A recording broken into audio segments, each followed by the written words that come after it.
Hey everybody, welcome to the Magician with a Microphone podcast. I'm your host, Chris Lengyel of Chris Lengyel Magic. Today is Thursday, September. Wow, why the hell did I just say September? It is February, and I'm thinking about September because I've got that tour coming up in the fall that I can't announce yet because I've still got like 2 or 3 theaters that I've got to wait to hear back from. But it's going to be starting in September officially. Maybe even sooner if these other 2 theaters get back to me. I might have to push it to July. So keep an eye out. Tickets are going to be available on my website, www.chrislengelmagic.com. And of course, all of that is going to be in the description below. Really quickly, so Tuesday was 2/22/22, and I missed 2/22. So I set an alarm to make sure that I got that military time 22/22 because yes, you can cheat when it comes to military time. So I had my alarm set and I was, waiting and finally 2:20 hits and I'm like, I'm going to do this. And I'm sitting there and I'm turning my phone screen on and off to make sure I get it. And finally 22:22 hits and I hit that screensaver combination of buttons that I have on my phone and I'm like, fuck yeah, I got it. So, really, really happy about that. And now I've got that picture saved on an external hard drive because I consider that technically a part of history. I also want to just say really quickly, Tuesday, March 1st, my local town here has I believe it's called Punchki. Punchki eating contest. Yes, Punchki eating. Tuesday. Basically it's all you can eat until you throw up within a time limit. For a prize. And if anybody here is listening to this is going to be in Ansonia, I suggest you guys try it. Punchki is really damn good if you've never had it before. Oh yeah. And if you're a fat guy like a lot of my friends are, should be great at it. Skinny guys win. Oh, usually skinny guys win all of the eating con. Look at Joey Chestnut, 71 hot dogs in 10 minutes, and the guy's no bigger than my pinky. So guys, we have got a treat today, and finally, after weeks of me trying to put this over as something really cool, it is actually something really cool. I've got Rich DiCarlo here at the gallery, and we are going to be talking about something very interesting, and I've been trying to hold off on saying exactly what it is because I wanted it to be you hear it and you're like, oh shit, this is going to be interesting. I don't want to turn away now. So I'm going to give a quick monologue before we do this, or like a little prelude before we do this, so that way nothing gets misconstrued or words don't get twisted or anything. Rich is going to tell a story from his childhood, or at least a multitude of stories or events that have happened. And I want to say right off the bat, Rich, you were not involved in this per se. You've just had experiences. But to break down what I'm trying to get at, and if this is the best way that I can describe it, your father had a gas station on White Plains Road in the Bronx, and it was next to the famous Louis restaurant. And this was back in the early 1970s, I would have to assume, maybe early 1970s, mid 1970s, would you say? That's correct. And you were not involved with or working with, but you had experiences with some of the people from the 5 New York crime families.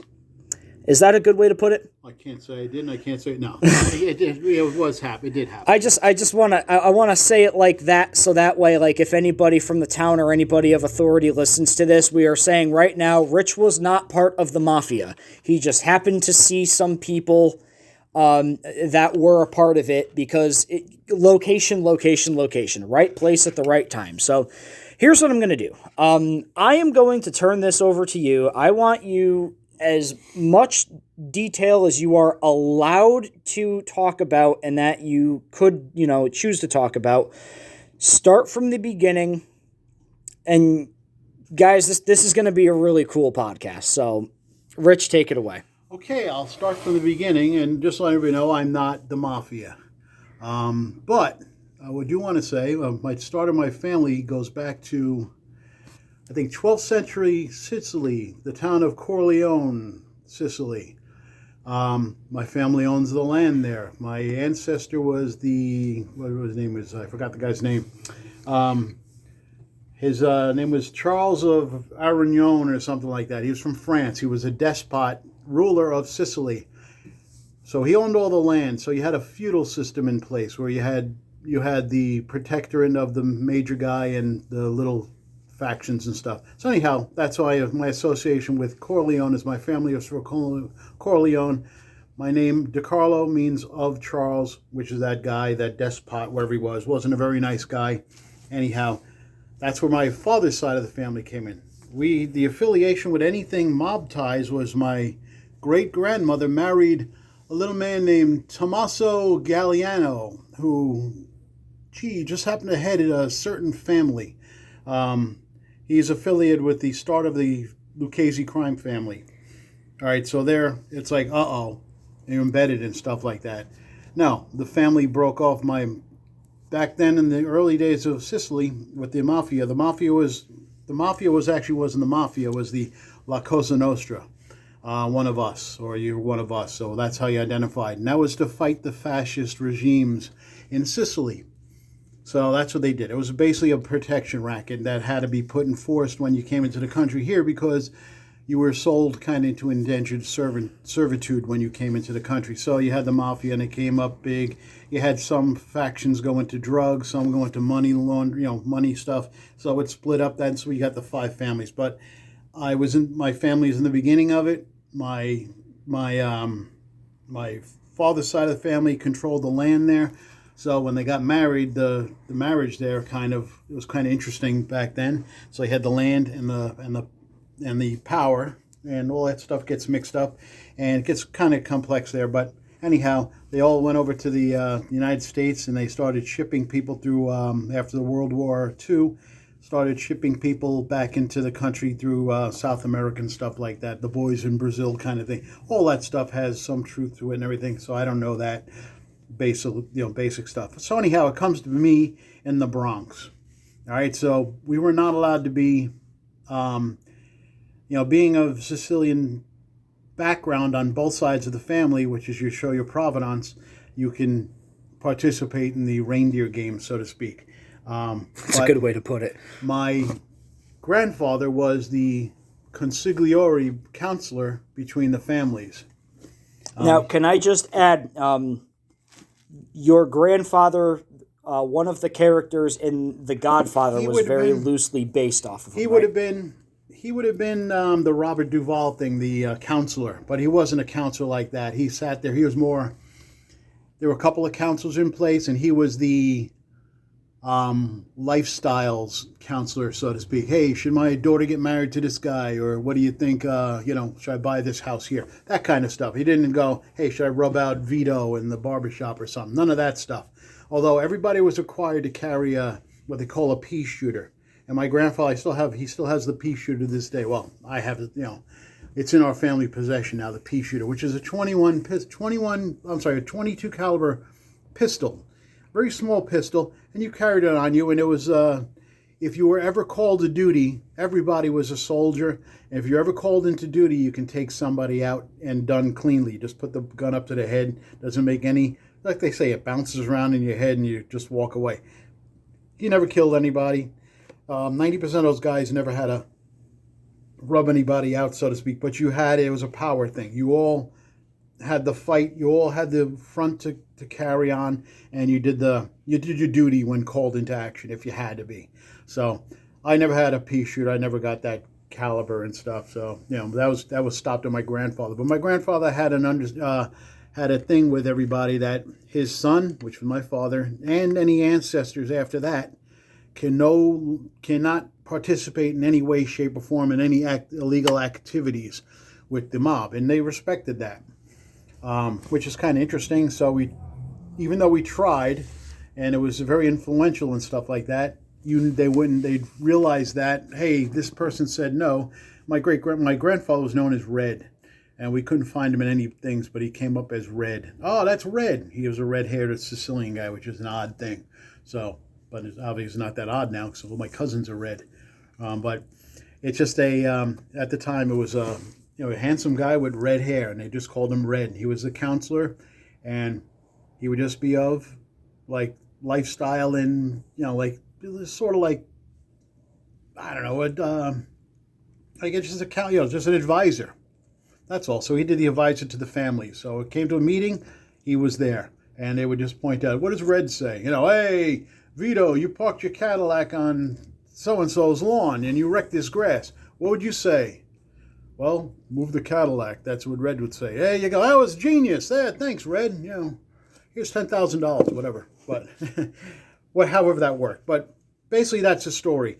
What it comes down to with my connection with that. So after that, we were untouchable. We're not allowed to play. Although we can get some of the benefits. We were allowed the benefits of the ties, but we weren't allowed to do anything. We weren't allowed to get money. We weren't allowed to participate in that aspect. So we're kind of missing the boat. Like, oh, everybody got $10,000 from such and doing such and such. No, we didn't see anything. They'd take you to dinner, buy you lunch, but you couldn't do anything. They'd say, you stay home, or can I borrow your car to do it? And you didn't, certain things. But there was a lot of games, and it was quite an interesting crew. But the Bronx, where you come down the Bronx was neutral territory. The restaurant, Louis' restaurant, it was actually Louis La Luna. I think it's 40. We were at 3525, and I think it was 3521. White Plains Road in the Bronx, right adjacent to the Gun Hill Road train station. That was a real place in The Godfather. In fact, when they did the Godfather movie, my father's gas station, they shut it down. They rented the place for a couple of months, and they filmed it at that segment at the actual restaurant, Louis La Luna. And we used to eat there, the checkered tile floor and everything. They even had the upflush toilet in the back where they hid the guns and stuff. And the people in the stories were true. However, it wasn't the main meeting place in the Bronx for the mob families. Yes, it was neutral. Bronx was neutral territory because it was occupied by mob, police. A lot of police lived in the Bronx, and a lot of firemen and stuff like that. And it was a mixed area. It was the melting pot of the city. So you had Louis there, and the actual meeting place in the Bronx was Mario's and Arthur Avenue. And Arthur Avenue was named after the President Chester Arthur, for those that never knew that. So Arthur Avenue is a famous place in the Bronx. I know that's where they get all the bread from for all the bakeries around here. And that's all the Italian guys with the brick oven bakeries and stuff like that. You name it. But basically, the movies, they actually fed off the reality and stuff like that. The one that's closest to everything would be A Bronx Tale, with was it Robert Duvall and I think so. Chaz Palminteri. That is the most accurate thing I've ever seen. That's what I lived. I was the little kid in A Bronx Tale. Your dad, everybody keeps you out of the trouble, and all the fun stuff happens. So anyhow, we're back to Louis' restaurant in the Bronx. I was the gas pump jockey. I was like 13. I was 13 years old there. I actually started younger, but I just remembered 13 years old for some reason. About early 70s there. Yeah, just after The Godfather, 73 The Godfather. So after The Godfather, I was the guy that parked all the mobsters' cars every day.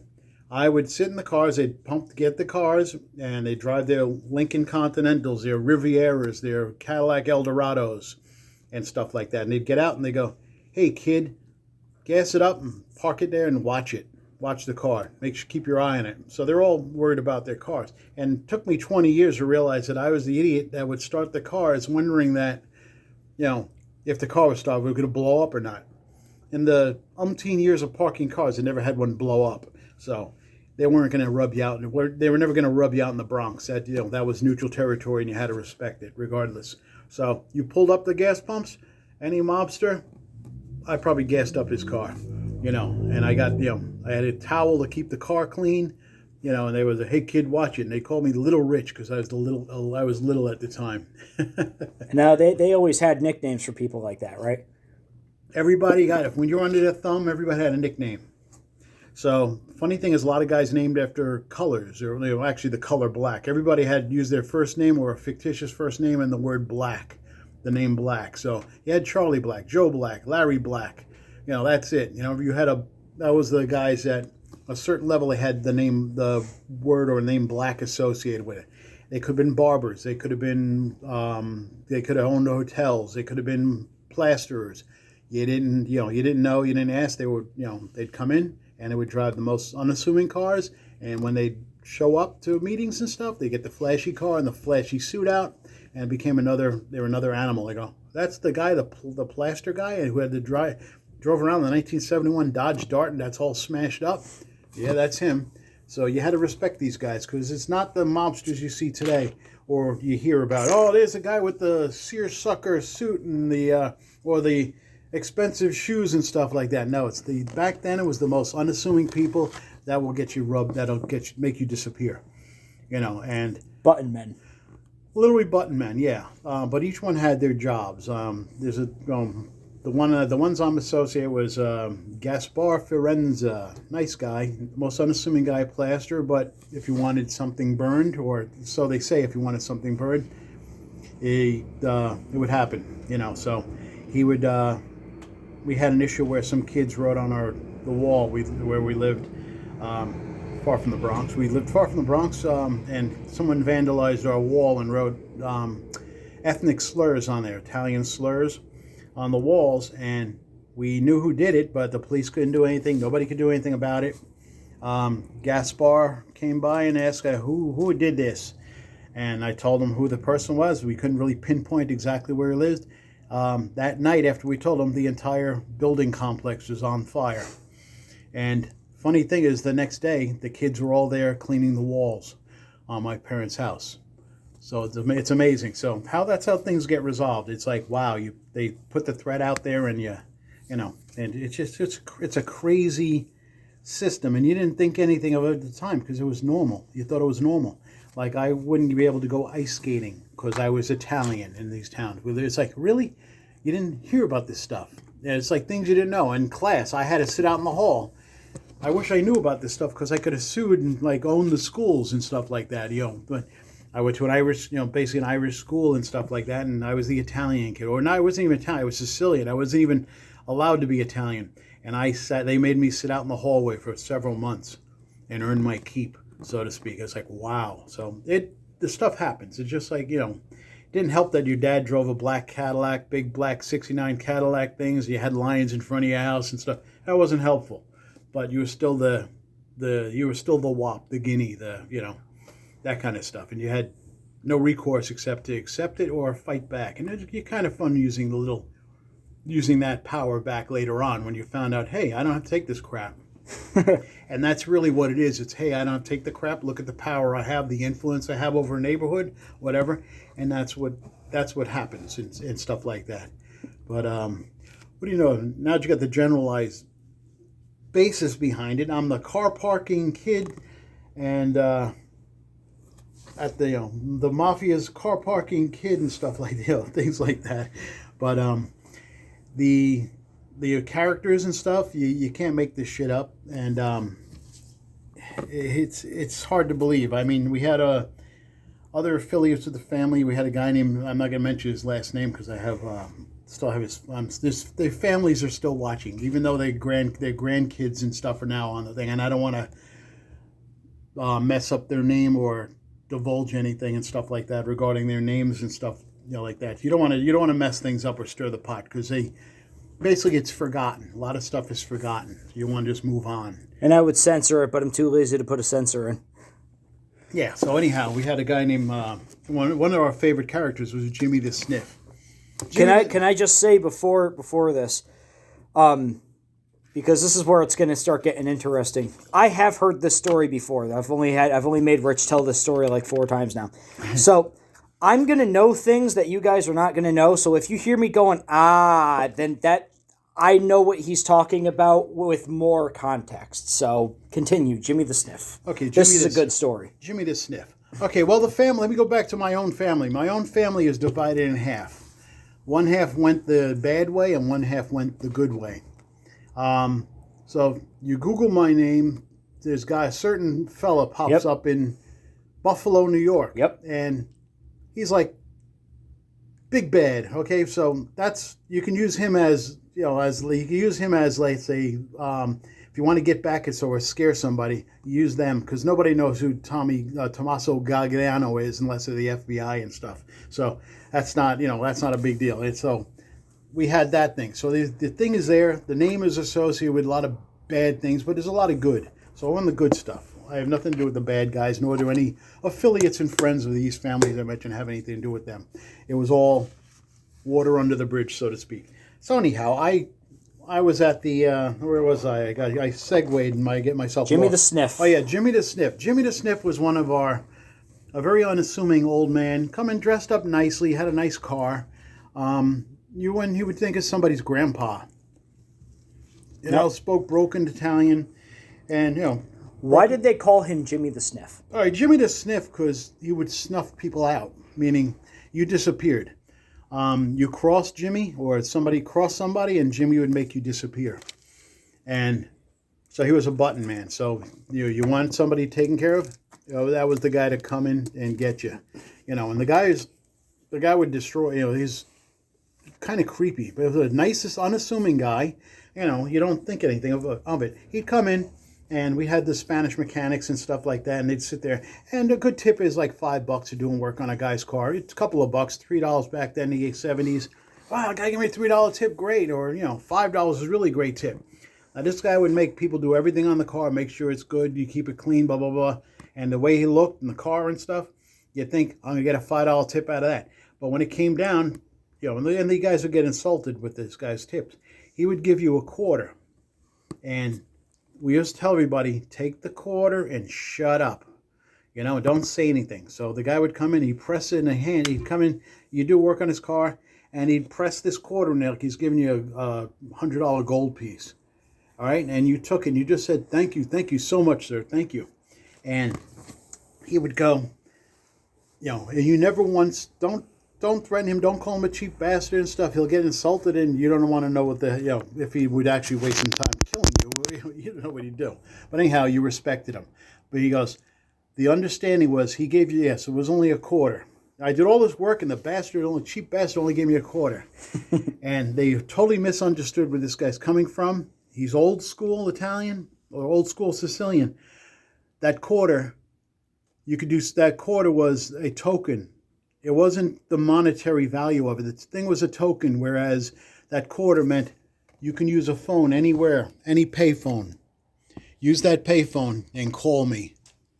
That quarter can get a phone call from me, a favor. I'll help you out wherever you are. So that's what was behind that quarter. It wasn't a 25-cent tip. That quarter meant you're in touch with me. You did me a favor. It's in theory, it's a sign of respect to you doing the work for him. I'm now going to do work for you. I'm sure the tones changed once they realized what it was about. Well, they found that out, and once they found out who the guy actually is and what he can do to you, it's like, oh boy, just take the quarterback. So that's what Jimmy the Sniff. We had to so many times tell the mechanics and stuff. Don't expect a big tip. Do the best you can on the car. Don't skimp, but expect nothing. He's not going to give you anything. How do you know that? Watch. You give me a quarter, like you said. Yeah. Now we'll tell you what that quarter means. So you can use that quarter in any coin operated. Back then, we didn't have cell phones. We had the pay phone, and it was a quarter. So you can call anywhere in the country for a quarter. So that's the whole idea behind that. He didn't give you a business card or anything. You never thought, how are you going to call this guy? He didn't have his phone number, right? But you would assume. It's like, hey, operator, I need to talk to Jimmy the Sniff. Oh, yeah. 1-800-Jimmy the Sniff. But back then, they also had dial-a-joke and stuff like that, So, but that's the story behind. That's part of the Jimmy the Sniff. Now, everybody still see the unassuming part. My older brother Steve got involved with. We kind of worked with a couple of families that in the area that would favor you and kind of coddle you, like they want you on their team because it's a favoritism thing. And we basically went more with the Bonanno or Lucchese. It didn't matter what you're from. It just they would coddle you and kind of lure you over there. It's not a matter of blood. So you just went with the money and the favor. So they treated you right, and you would naturally go to the family that treated you right. You don't know what family they are. You're not going to sit and ask. Because there were 5 of them. It was Bonanno, Lucchese, Colombo. We didn't see. Oh, I don't know. Genovese, I think. Genovese. I mean, but those families we didn't. You didn't know any. I didn't know anybody from those families. I didn't know Colombos. I didn't know Genovese. The 2 families I would have to deal with were basically Lucchese and the Bonanno. Those 2 families, and they were hot in the area. But there was neutral air. Neutral. It was a neutral zone. But the other ones came in. You just say the stranger. You saw the stranger, and you could assume that guy is this. You guys that. I never saw. John Gotti and stuff like that. But the funny thing is I would chum around with a guy. I'd find out who the hell he was, and I was like, oh my God, I used to slap that guy in the back of the head and just kid around with him and not realizing how nasty this guy was. He was a capo, Patty from the Bronx, Patty DiFilippo. Killed somebody, killed an agent or something, and died in federal prison. But he ran a faction of the place, and he was a big influence in the neighborhood. He started buying everything up and doing numbers and running numbers, which is the betting on the horses and stuff. And he was a bookie. It was basically a bookie and stuff, yeah. But he controlled the bookies. And his father owned his father. I forgot the guy's name, but the guy didn't look at you when he talked to you. The father owned casinos, and they always had Vegas plates on the cars. I couldn't figure it out. Never realized Vegas plates.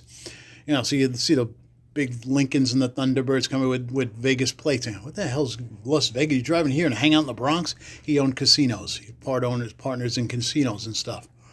So the DiFilippo family owned a couple of, had some interest in some casinos out in Vegas. There was Was this before this Atlantic before City? This is way before Atlantic City. So that was before that. So it's like you see everything's in piece. Little things are.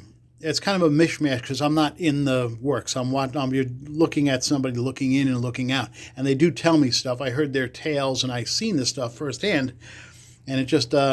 You don't realize it at the time who these people really are, how scary they are, or how big they are, how much damage they can do. So anyhow, that guy owned the business. He bought Louis' restaurant after Louis went out of business after The Godfather. The guy retired on the money he made, so he retired, and the place basically turned into a. It's a rug shop now. It's a rug shop now. Yep. Yeah, it went to a taxi. It was a taxi place and a social club.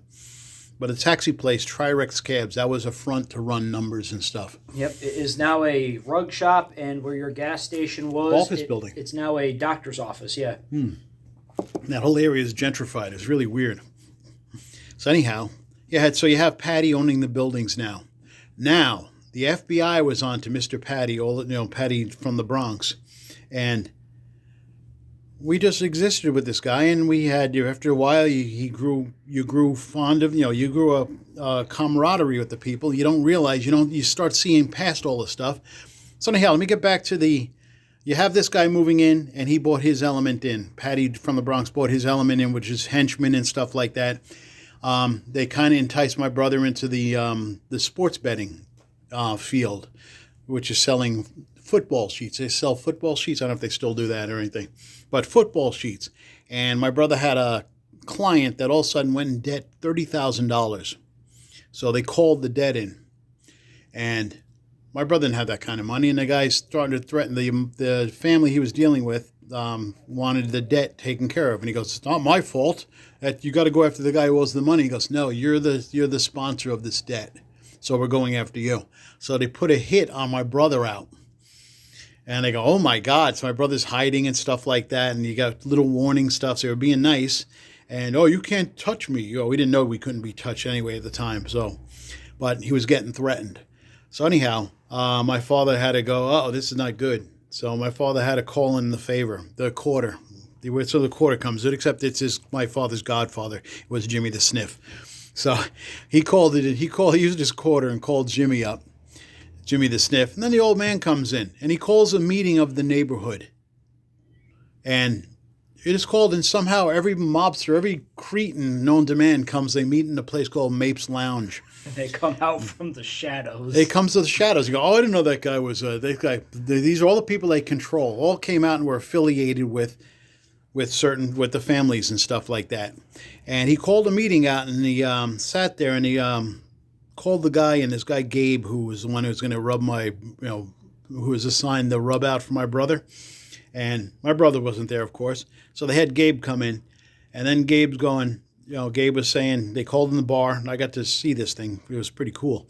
So everybody's in there, and we're at the bar, and that guy Gabe comes in. He goes, what the F you call me all this stuff? Or who the hell do you think you are, old man? Don't worry. You can say fuck. Don't worry. Oh, well, we can say I didn't realize we could. Who the fuck do you think you are, old man? Talking to Jimmy the Sniff. And the guy he was very calm, sat there. And you think and the guys started throwing bottles on the floor and shit like that, all this stuff, throwing the bottles on the floor and cursing out and spitting at the guy's feet and stuff like that. And you think, I can take you and wipe the walls. And then somebody walked over to him and whispered in his ear who he was talking to. And then all of a sudden, a deathly silence came over the place. Demeanor. Then the guy went down his hands and knees and started kissing Jimmy the Sniff's feet. And Jimmy, oh, I'm so sorry. I apologize. Whatever, sir, I'm so sorry. I am a fool. I am a buffoon. And Jimmy the Sniff wound up and made him look up and wound up and kicked him in the jaw. And I mean, a nice hard shot. And give him a couple other shots too. And he goes, good. And that's a lesson for all of you, everybody. And he goes, whatever you have on my godson's son is void. Nothing. No more. So $30,000 debt disappeared like that. And then he goes, in fact, I'm going to put my godson in charge of you guys. And so my father, who wanted nothing to do with this crap, was all of a sudden a neighborhood consultant, so to speak, for if you any issues and stuff like that. And he didn't want anything to do with that. And he goes, in fact, I'm going to assign you a protectant. So they got, I don't know where they dig these people up, but if you see the mobsters on all these villain shows, you have these idiots that follow. You have the master criminal, and it's like a Batman issue. You have the Penguin, and you have like stupid idiots around you, or Lex Luthor with who's that guy? Lex Luthor had I couldn't tell you. Otis, like in the movie. I think of like Tom and Jerry, and you got like the big goofy guy with the bum hat on. But they have idiots. So it's like Batman. You had, let's say, you have the Penguin, and everybody as a little henchmen have T-shirts on. They're idiots, and that's exactly what it was like. You had the strong, powerful guy, and then a normal guy in between, like a guy who can talk to the idiots, and then you had morons, total morons who would jump into the fire for you, and that's what the scene. But it was like unbelievable. So he assigned this guy. I'll name this guy Dom Palmieri. This guy was, he was like, to explain him, he's like those monsters from those. You ever seen in Ghostbusters? But he's like a bulldog from hell. He's like those monsters that were guarding the demon in Ghostbusters, those monster dogs. Ghostbusters? Or? Yeah, the Ghostbusters dogs. Okay. Well, yeah. They were. I forgot the name of the demon. Whatever name. I can't think of it offhand, but I was watching it the other night. Zool. Yes, guarding Zool. These big scary things. But he was like a doofus. Guy would rob you blind right in front of your face. Was this the guy that you were telling me got hit in the head with an axe and didn't? No, die? that was his henchman. He had his own henchman.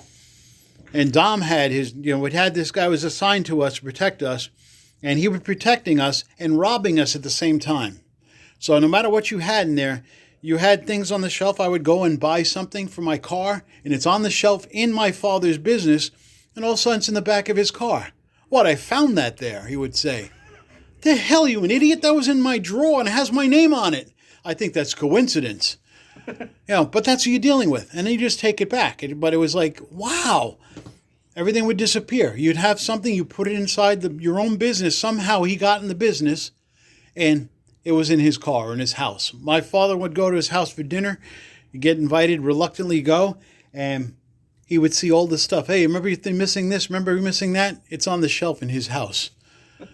So it was like unbelievable. So if you wanted anything, your best bet was buy two of them. One get thrown to the dom, the other one gets thrown to the, you keep the other one. But you had the Stooges, and it was unbelievable. But I'll tell you one thing: when you put the Stooge into order, you have bothered and stuff like that. Someone would bother us, someone would rob the station, he would personally go and beat the living crap out of the person. I've seen so many times people get smashed with baseball bats. And there's something that's probably a sound you don't get out of your head. That sound would stick with you. The sound of a wooden baseball bat hitting someone's skull multiple times is a doom doom. Doesn't sound like a baseball. It's a doom. It's got a hollow thud, and then the person flop to the floor. That has a sound too. But it's like unbelievable. And then the cops would come and nobody saw a thing. What happened here? What happened here? I didn't see a thing. And that was frequent too. So we had. It's just a constant, it was a peaceful existence, but it came to a head every once in a while, and it was resolved really fast. They didn't deal with that. They didn't put up with that crap. Other issues like the guy Patty from the Bronx, Patty DiFilippo. One day we all sit down. Hey, get over here, sit down. We'd make you sit down and talk. We want to talk to you, and you did small talk, and we'd sit on wooden crates in front of the store. In front of his cab place. And one day I bought chairs. I bought him chairs. I thought it was kind of stupid for grown men to be sitting, gentlemen of the street, so to speak, to be sitting there on crates. It was stupid. But he took my chairs and smashed them and yelled at me. What the F you doing? What the fuck you doing here? What do you think this is? I figured we're sitting down. Might as well sit in chairs. You go, what are you, an idiot? What are you, retarded? That kind of thing. It's like, whoa, sorry. What do you have against chairs? I don't know, but you can't go. Evidently, if you can get off a crate faster than you can get off a chair. So going back to the gas station, did you ever find anything in the cars? Like, I'm sure you look the other way. Well, we had one time when this guy Trini came in. Suppose his name was Trini. I don't know. The guy must have been 7 feet tall, 500 pounds. There was two guys, and they're black coats and stuff. And it was like, wow, you can't. They're like, it's like, they look like Muppets. Like if the Muppets had to make a mafia movie. They look like Muppets. Jeez, okay. Like Dark Crystal kind of thing. Yep. Look, you can't. And these two guys, they didn't say a word. It was like the Ghost of Christmas. Yet to come kind of thing. Just pointing. So I'm coming in. These guys, dark guys, glasses, dark things, and they have a flat tire. And the guy gets out of the car, points. I go, yes, you have a flat. I'll fix it. Now, you already know these guys are trouble. And you just say, I'll fix it. No problem. And right away, while you're fixing the tire, you're going, this is a freebie. This is a freebie. I'm not even going to ask for money. I just want to get out of this alive. So you're just deathly afraid of these guys. So they're just pointing and stuff like that. And they came in with a flat tire, and I took the tire off. You want it fixed? The guy just waved his hand no, waved his hand no backwards like no. And they understood that, no problem. Do you have a spare? And he opened the trunk, and the second guy came out and opened the trunk. He just pointed to the trunk. For magic, he would have pointed to the trunk and it would have opened up, but it didn't. He had to open the trunk. If he pointed, it would be like, ooh, special. He pointed to the trunk and it opened up and the tire presented itself. Now, hey, give Elon Musk a year. He'll figure that out.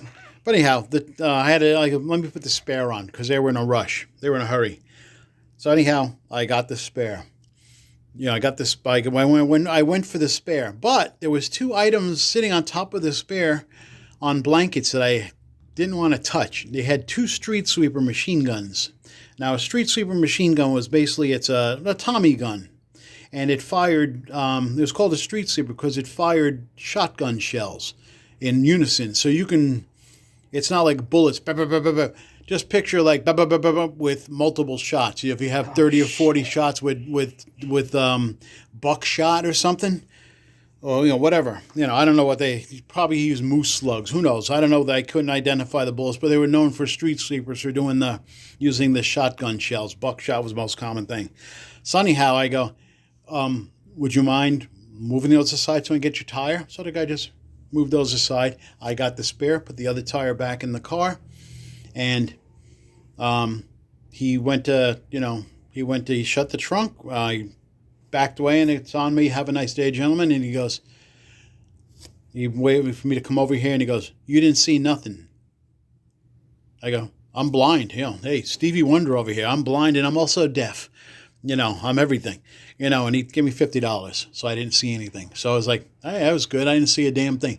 And that night, a certain event happened in New York City. I can't just say what happened. A certain event happened and involves things like, wow, that's I know what you're talking about. That's pretty effed up. It's pretty fucked up that you see that. You can make the New York Post and stuff. You go, wow. So that's puts like a little scare in you and stuff. It's like, whoa. It's just the fact that shit happens. So you got over that. You saw it. You didn't say a damn thing about it.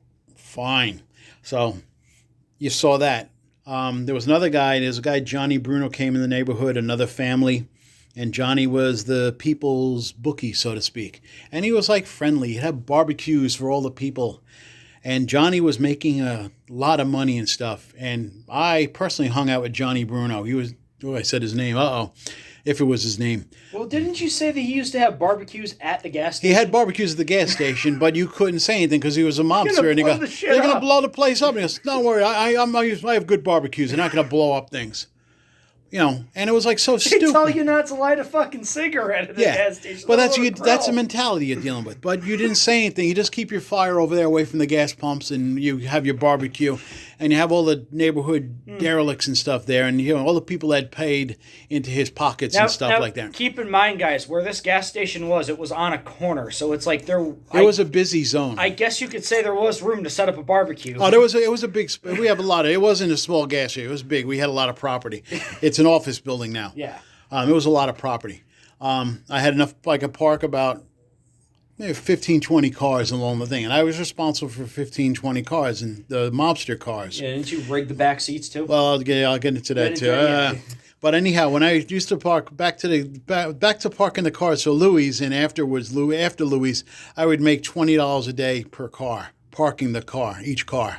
So if you had 20 cars there, you made $20 for each car, So as a kid, now you got a kid, 14, 15 years old, making $400 or $500 a day.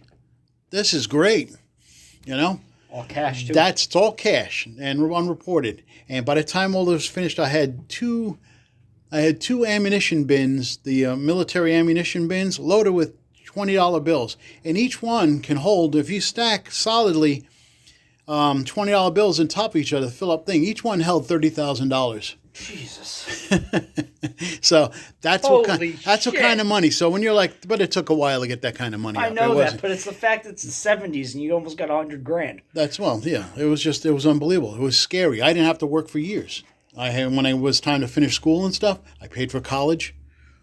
You didn't have to worry. It was great money. It was scary, but who knew? Who didn't know that wasn't normal? All gone now. But but that was the day. You had a lot of money, and you had kids with money, and it was very let's say influential on how life goes. And you had it was great going to when you wanted to buy stuff. So anyhow, we had Johnny Bruno setting up.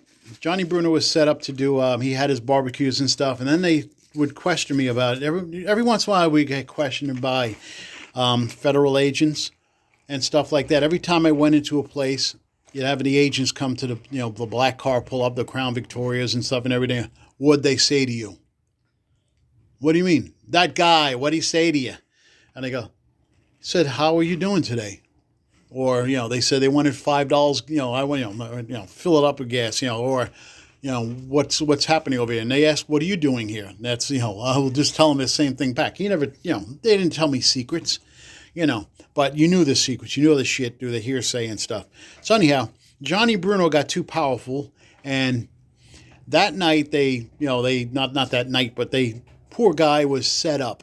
They took him and they go, we got to make this guy learn a lesson and disappear. So we don't know what Johnny Bruno's actual real name is, but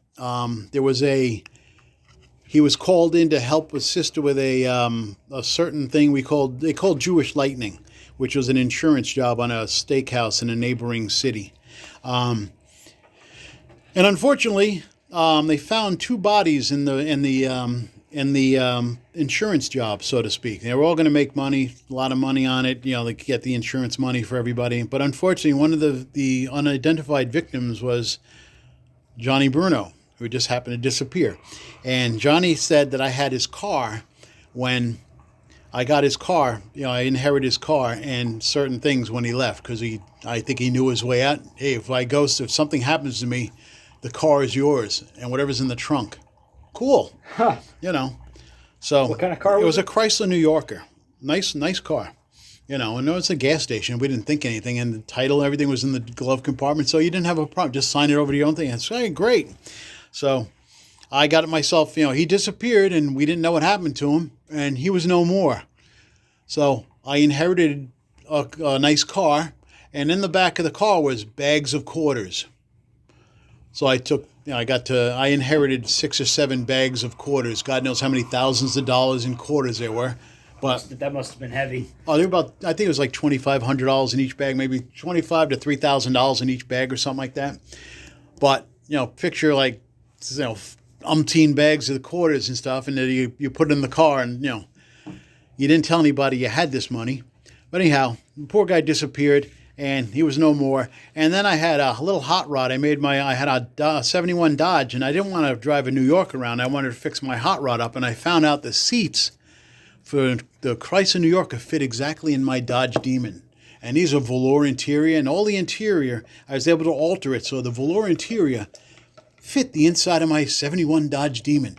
And then I had the car painted pearl white and stuff, and I had a beautiful hot rod. Talk about a one of a kind. Oh, it was incredible. Oh.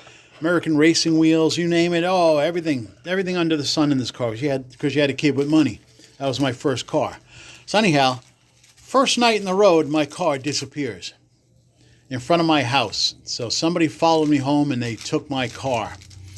I got a call actually in the middle of the night, my father got a call. Your son's car is on Hone Avenue. Come and get it. They found nobody even knew the car was stolen yet. But I did report it. I reported the car with the police stolen because I acted too fast. Otherwise, I would have got it right back. So anyhow, since my car was found, I went over and I saw it. I couldn't grab it. The cops go, it's got to get impounded because you made a police report. We got to check it out. So I go, oh, son of a bitch. So I knew my car was intact. You know, it was intact except for the seats. The seats, all the interior was taken out, but everything else was on the car. So I go, oh, you're going to have to get seats. And they go, well, just want to let you learn a lesson that when somebody is gone, erased, they're erased. So I didn't want anybody telling stories. They got rid of him. They got rid of Johnny Bruno. Oh, he disappeared. His body this day is, if you look up the archives and stuff for that certain place, his body was one of the unidentified bodies. Oh, they locked him in the kitchen, and the place was burnt on fire. We found 2 bodies there, and he was one of the bodies. So we don't know if his name was actually Johnny Bruno. It's probably a fake name. It's probably John Smith or whatever, you know. But he was a very pride young guy, young, up and coming, very flamboyant with all that shit. So it was kind of cool. And it was he had charisma. So if you're going to hang out with a mobster, that was the kind of guy to hang out with. Oh, this guy's cool. He's buying everybody. Hey, everybody, let's have lunch. You know, it's on me. You know, hey, everybody, free ice cream. You know, he'll call the truck over and you have free Mr. Softies. And that's the kind of guy he was. Very, very colorful in that aspect. So Johnny disappeared. All aspects of his car disappeared. The car at the gas station that I took all the parts from and stuff disappeared. They asked for some of the money back. I said there's only 1 bag of quarters in there, so I gave 1 bag. I kept the other 4. You have to give back when they ask. They know what's in there. I know he had something. Yeah, he had about $2,500 of quarters in the back seat. How do you know? I started counting it. You know, they didn't know I counted the other bags. You know, so they had no idea what he was collecting. But the reason why he had quarters is the big thing was vending machines.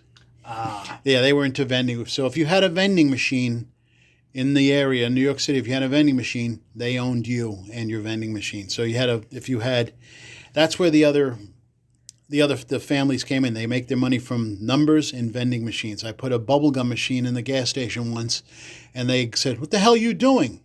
And I go, "The hell are you talking about?" He goes, "What the fuck are you doing over there? You can't do that." And I go, It's a bubblegum machine, a nickel. I was like trying to get a nickel because I remember the shoe store went up to a nickel or even a penny, but you can get a nickel for a big piece of gum.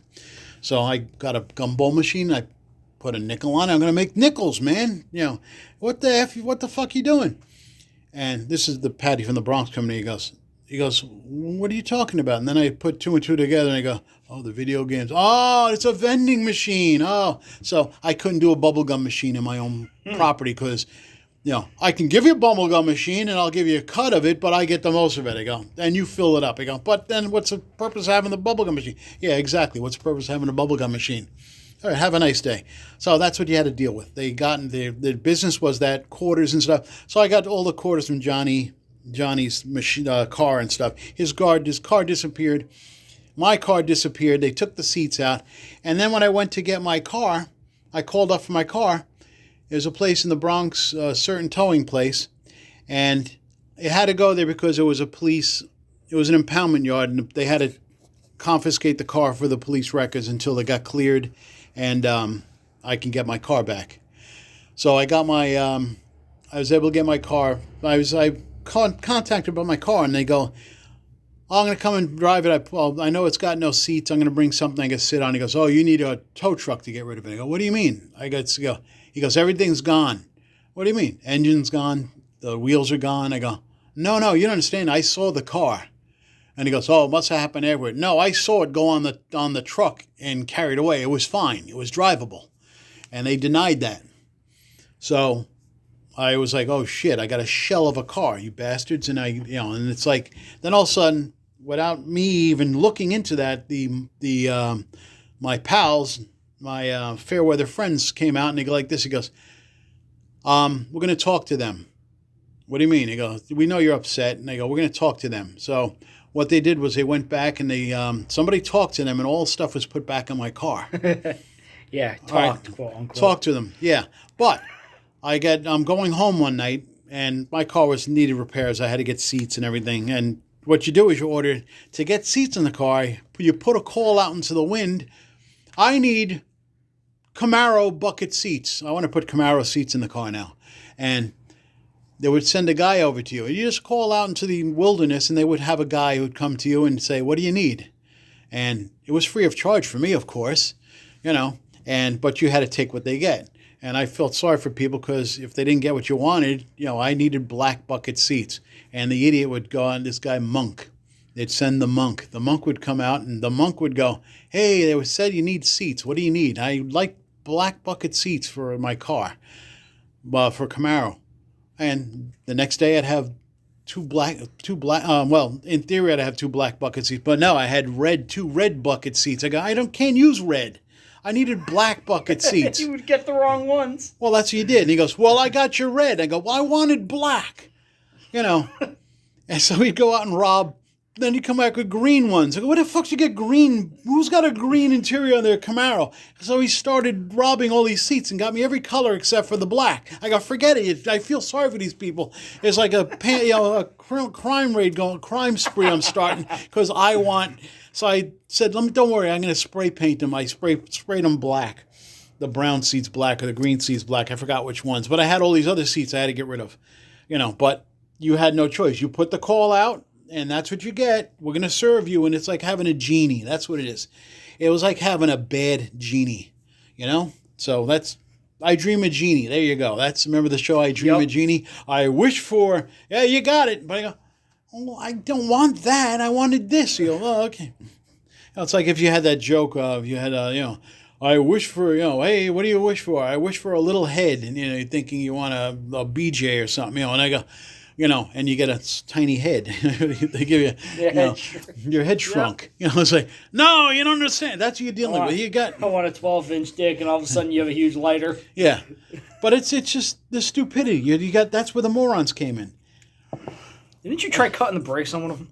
I'm sorry? Didn't you try cutting the brakes? Oh, they gave me an assignment to do that. They gave me the assignment, but I was called into action, and it's like against my thing. And he goes, just do it. So they made me cut the brakes of somebody, and nothing happened to the guy. What the hell? I even put something in the master cylinder to make the brakes fail. Cut the brake lines and make it fail. And the guy's brakes wouldn't fail. I said, what the hell? I cut the main lines even. He just, hey, we got a little spongy. So you fix it and you gave up on that. And you go, hey, I tried. We're done. It's like if you only tried, that was the only time I did something for somebody. And I was crossing the line, so to speak. I wasn't allowed. They told me, don't do that shit. So fine. Now, so anyway, with the car, getting the car back, I spray painted the seats and stuff. After I got my seats and stuff, I'm trying to go home one night, and then they all pull up this guys pull up in the car. All these guys and just these hoodlums came. All these hoodlums go, get in. Who the hell are you? Just get in. They told me to pick you up and get in. All right, we got in. We drove to the towing place. They opened the trunk up, and they cut they took out the bolt cutters. We cut the locks to the towing facility that towed my car away and stole the parts and disassembled my car. And because the car wasn't back 100%, they still got the stereo. The stereo went back in. It was expensive stereo and stuff. So anyhow, but they were back and they disrespected me. And you can't be. To me, I'm even. I got my car back. I'm fine. I go, no. They disrespected us, everybody as a whole, by doing this. Everybody who was associated with was kind of made it look bad. So you have to get retribution. And I go, okay. So we went there. They cut the things. They gave steaks to they had the junkyard dogs, yeah. Junkyard dogs and stuff. Not that they would have done anything. And they gave me we had tire irons and crowbars. And they go like this. You go, all right, have at it. What do you mean, have at it? And they go, what do you want me to do? And he goes, all right, do something. So I broke the headlights on a tow truck. No. He goes, I'm really go at it. And he goes, they had 6 tow trucks. So he goes, we're not done. He goes, we're getting them back. So anyhow, they made me, I got creative. I did more creativity than you can imagine because you get the kind of gist, like they screwed you. They kind of talking, they screwed you. They wanted to get you. They wanted to show you a piece of crap and all that stuff. So what they did was they gave me a big stiletto knife thing, like a bow. Not even stiletto. It was like it was a giant switchblade thing, really, really sharp thing. So I had a switchblade, tire irons and things, and we went and we broke every single little light. We put cracks in the windows. You didn't shatter the windows because if you broke the windows, it's easier to fix. If you just shattered them, now they got to break and you make a mess. You don't want to. You just want to crack the windshield. The windshield's cracked. You broke the lights. You broke I even put rods. We put the tire irons through the dashboard lights. Every gauge on the trucks. You did that. You broke all the guide lamps. You broke the cherry lights on top of the tow trucks. So did they not blow the cars up or like push them into the river or anything? No, that was we don't know. That depends on the thing. But the whole thing was to cause them. We were teaching them a lesson. The lesson was, while you're repairing this, it's not like you're getting a new truck. Now you can replace, my truck is still intact. I'm not going to smash it up beyond. You just broke all the lights. You made it inconvenient. So now I had to change the headlights, had to change all the little lights. Okay. I had to change the dashboard things. I had to do that. And we also cut the tires, but not on the tow truck because I had inner and outer tires. We cut the inside tires. So you had to take everything apart and fix. And if we did if we cut the outside tires, we cut the tires. Then we slashed the tire. We didn't slash the tires. We cut the entire circumference of the tire on the outer wall. So now you could not use a tire machine to break the tire. You had to manually break the tire down. These are the things they think of. So now imagine doing this. We were there for several hours, having a good old time. The cops drove by. Nobody even said anything. It was like, wow. It was like a party. We made noise. We were having a good old time. It was fun. And it was exciting. I got cut and stuff like that, and it's like, oh no, and you felt kind of uneasy, you're going to come out and kill me and stuff like that. And there was no report, no police report, nothing. And they know they did somebody wrong. And they said, they apologized. And they go, who they apologize? They didn't apologize to me. They apologized to us. You. Like the point was made. The point was made, and they go, wow, that's how it works. I love it. And then after a while, I had to get I got a new car, and they go, we don't like your car. Who doesn't like my car? Like, it's my car. I drive it. And they go, we don't like your car. Go get yourself something good. And That is good. There's the mobsters. And you go like this. They go, and I go, well, why don't you like my car? But then again, you got money and you're fine. He goes, I have this guy. I'm going to send this guy Nerwin. So they sent Nerwin, and Nerwin comes. He goes, well, what do you need? I get you whatever you want. And it's like 1980s. I can get a brand new car, whatever. And I didn't want to. I had my hot rod, and they go, they made me get a new car anyway. But I bought my my supercar back then. My custom Ford Thunderbird Elan, which is back then a $10,000 car used was a lot of money for a car. And the car had everything under the sun, radar equipment, radar jamming equipment, you name it, it had it. And it was like unbelievable. And this is the 1980s. It had this shit. And every weekend they would rent my car to put it in front of a showroom. And I would get in return, I'd get money and you got new stuff installed in the car. So I have all this stuff that I had the first 16 disc CD player in there with removable speakers. I can set up a concert in the street if I wanted to with nice. the boom boxes. They came out and stuff like that. I mean, you name it, is amazing. I had a 6 cassette automatic changing machine for cassettes with a quadraphonic free. Oh, shit. And they would use my car. Radar jamming equipment, like you wouldn't believe. I got state-of-the-art radar jamming equipment, free. And just by showing the car, if it was a show car, it was really nice. And that was really cool. So that was the thing there. But I bought that car. I didn't buy it from Nerwin. I bought it from someone else, and they got kind of mad. So I had sent my brother there, who was his second thing on life. So we went there, and we went to a dealer in New Rochelle. Was it Buick dealer, General Motors dealer. And the guy goes, anything you want, any car you want, you get for the price the dealer pays for the car. And I go, oh my God, I wish I knew about that. I would have bought a new car for you could have got a car for like $6,000 back then instead of the $15, 10 or whatever. Forgot what the cars went back. This is in the 1980s now. So you could have done that. So my brother was there, and I was looking at Rivieras and stuff like that with the real spoke rims and Vogue tires and shit. I did look at that before I bought my car. And I said, well, I didn't want to look too Galvon, so to speak. But so anyhow, my brother was there, and he goes, any car you want. You went to this room, and you'd think they would sit you down and stuff, but no, it was a deal room. No seats. You stood there, and they go, here, come in my office. Have a stand. You don't sit down, nothing. And he goes, all right, whatever you want, just give me your information, and I'll have the car brought to you. You didn't even buy the car. You don't go to the dealer and stuff. What do you want on it? And you got a car. My brother got the car a couple days later for the exact price the dealer had. We paid him cash, and that was it. He had a brand new Buick Regal, fully loaded with everything under the sun in it for the cost of the dealer. And all the he couldn't pay. The extras were on the dealer. That's the killer. It was the base price of the car. It's like, holy shit. So you had the rims, you had the high-end tires, you had all this sports package, everything, whatever is in there. You got the car for that dirt price basic cost. And because I don't know what they had on the dealer, but that's what they did. So poor guys. So they did all that stuff, and it was kind of cool. So that was just with that car, the cars. And when I got my car, they go, here, put this on your car. They come by with this sticker.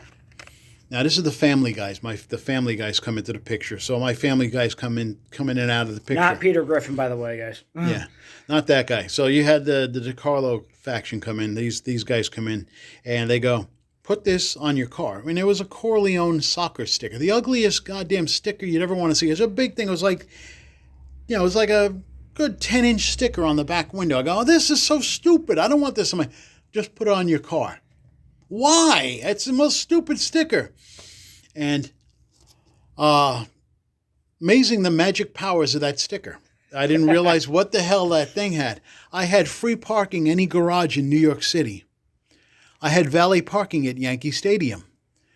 I didn't get tickets in Yonkers, New York if I double parked the car in the street. If I parked in New York City in the middle after hours, everybody's car got towed except for mine. It was amazing. It was like all this from that sticker. Good parking at restaurants? Good parking at restaurants. It was like amazing. And who the hell knew this? What they pass this secret thing around? You had this stupid sticker on there. Don't touch it. And it's like, wow. And that car was gold. I didn't have to worry about getting stolen. Nobody bothered that car. It was amazing. And it was kind of cool going to New York City. Oh, I got no room, no room. I go, watch this. And I'd pull up and go, no problem, sir. I thought, how'd you get your car? And we'd go to parties and if nobody get in, I had my car there. They made room for me. And it was just weird. I'd park all the time on 20th Street in New York City. I'd go to meetings and stuff down there, not mob meetings, but other unaffiliated stuff. And just, they would carry over. And you just would carry over personal life. And personal life, they even go in as far as who you go out with. I met this nice Sicilian girl. And I thought my heart's desire, oh, this is a great girl, Sicilian. I put up with her. We got engaged. I went out 8 years, and my grandfather went after me for her. I couldn't understand a word my grandfather said. He didn't like her. Didn't like her one bit. Nobody liked this poor girl. Beautiful girl, very nice. She's 100%. Both sides of her family, Sicilian, Palermo and Denoto, the town of Denote, whatever. So, well, almost hinted something there. I was supposed to give that out. But anyhow, yeah, it's just she's a purebred, and I was, purebred. So that's perfect. Like, oh, perfect. Yeah, we condone that. That's great. Oh, good for you. No, they didn't like the girl. So I could not for the life of me figure out what's going on. So, things like, you don't realize that all the stuff that's happening behind the scenes, that they're watching you. You're getting watched like all over the place by both sides of the fence. And I'm not affiliated, like I'm not Joe Mobster, and I'm getting followed and shit and stuff like that. Anyhow, well, I didn't realize that until I was riding, my car caught on fire on the Bronx River Parkway up by the Kensico Dam. And anybody who knows that area, it's very desolate. There's nobody around there. My car caught on fire, and I got the girl out of the car, and I go, oh, well, looks like I'm going to be walking, taking low. This is before cell phones. So there was no way, no communication, no way you got stuck, you're walking. So my car was on fire. And I got out of the car, I opened the hood up, and it's gone. Wires, everything's going up. And out of nowhere, this car, black car, stops. Two guys in black get out, put out the fire, and before I can say thank you, they disappeared. The hell did these come from? What a fire extinguisher in the middle of nowhere. And then I go back, and everybody knows my car was on fire. You couldn't give me a ride, my car did run. So it did run. I did burn through the wires and shit, but what happened was a rag got caught. Somebody put a rag in my car, like some spike work. The car had cowl induction. Somebody jammed a rag in there and had the turbochargers and shit. All this free stuff. Somebody stuffed stuff in there to cause a fire. They could not in the air induction had air suction things to the turbo. Were they trying to wipe you or something? Or they're trying to make me learn a lesson. So somebody was trying to teach me a lesson. It was the guys from the tow truck? Didn't even think about it. No, they didn't even know I had this car though. It wasn't them. I don't know. No, maybe it was. Who knows? But you don't know, because that's the whole thing. You always looked out, and every time you drove home, you took the long way. I couldn't drive straight home. I'm going to drive here. You always look in the rearview mirrors, and nobody's following me. I'm going to drive home this way today. Tonight, I'm going to drive home that way. So I drive to Westchester County through the most unusual. I take the Sawmill Parkway up, which is not near where I lived. So I'd go all the way across town, go across there, cut across Westchester, go home. When it would have been a 5-minute ride up the Bronx River Parkway, 10-minute ride. So you had to take the long way. You took the long way home. So you always did that. And that was one of the things we did all the time. That was, you don't ride home the normal way. My father told me we went home our way, and they knew where we lived and stuff. You had no, but your good things, you had people watching you. So anyhow, we had those guys. Where they came from, God knows. But they put my car out, and I was grateful, and it was kind of cool. But when you came back and they go, yeah, we know. My father knew. Everybody was informed that what happened. And my father, every move you made, my father would know. I heard you were over here today. How the hell did you know that? He'd know everything you did. So it's kind of weird, So you had to deal with that. You had to deal with everybody knowing you. If you went out to eat, I'd sit down at a table, and these strangers will sit down, knowing everything about you, sit down and have a good old conversation. And you never said, hey, who the hell are you? You sat down, hey, welcome to the table. Because they would either pay for your meal or you paid for them. and they would order everything under the sun. Hey, you don't have enough shrimp here. Hey, what are you drinking? What is that cheap shit you drink? Get the good stuff over here. And they would just yell out, and the stuff would be like boom, boom, regardless of the restaurant. And you sit there, and they would just say, you try to find places. We'd have to look for places. This is with that girl I went out with. And they would always have the little hoodlum guys come and go, hey, how you doing, man? How's everything? How's the family? How's everything? How blah, blah, blah, blah. And sit there, and they go, hey, can we get more of this stuff over here? Hey, you need to get some more of that. Hey, what is that? I like that. Get that, more of that stuff. Keep it coming. And not realizing you're sitting there. So you had to make it known, you just had to make sure you had a credit card on you or at least $500, $600 on you, minimum. Because you didn't know what your meal was going to go. You were looking to spend $100 that night. It may be a $500-$600 night, and but then again, you're making the money. They have no question. True. They knew what you were doing. True. Everything was known. Nothing was a secret, and they knew, and you had to just deal with it. And that was the part of the charm. And you were big shit for a couple. Hey, I'm big shit. And so everybody in the restaurant would look at, who the hell are those guys? You're sitting there, and it's like, the guy come and sat down. They treated him like. A singer would come over and sit down and talk to you. And why do I want to talk to the singer for? Hey, what songs you want me to play? I don't know. I met Gordon Lightfoot like that. Really? Gordon Lightfoot. He came up to your table? He was in a bar. We had saw him in the bar. Hey, go meet him. Who's that? And they go, is that the guy who sings Edmund Fitzgerald? And he'd go places unannounced and play in there. And they go, is that Gordon Light? Oh my God, I like that song. He'd play it twice. But I like him if you could read my mind. So that was kind of cool when he played that. If you could read my mind. So I got to see that song twice. Play that song. So that was kind of cool. That was my brush with that's like wow. So why didn't they like your girlfriend? Oh, I'll get to that. So the girlfriend, she figures she fit all the bills and stuff for that. My grandfather, I couldn't understand my grandfather lick of what he ever said to me. He run around about her, and I go, "Well, yeah, I'm getting laid. What the hell? I'm happy. This is my fiance. We got engaged and everything." Oh, that is even worse, and it got even more escalated and stuff like that. My mother couldn't, parents couldn't. You're getting grief, and don't, nobody would say anything about it. Just like let him be, let him learn, not knowing. So anyhow. I've come to find out that this is years later. Somebody goes, hey, look at this report. There's a thing called the Crowley Report. Uh-huh. And the Crowley Report didn't come up until the internet came up. Otherwise you'd have to go find wherever the Crowley Report was kept before the internet.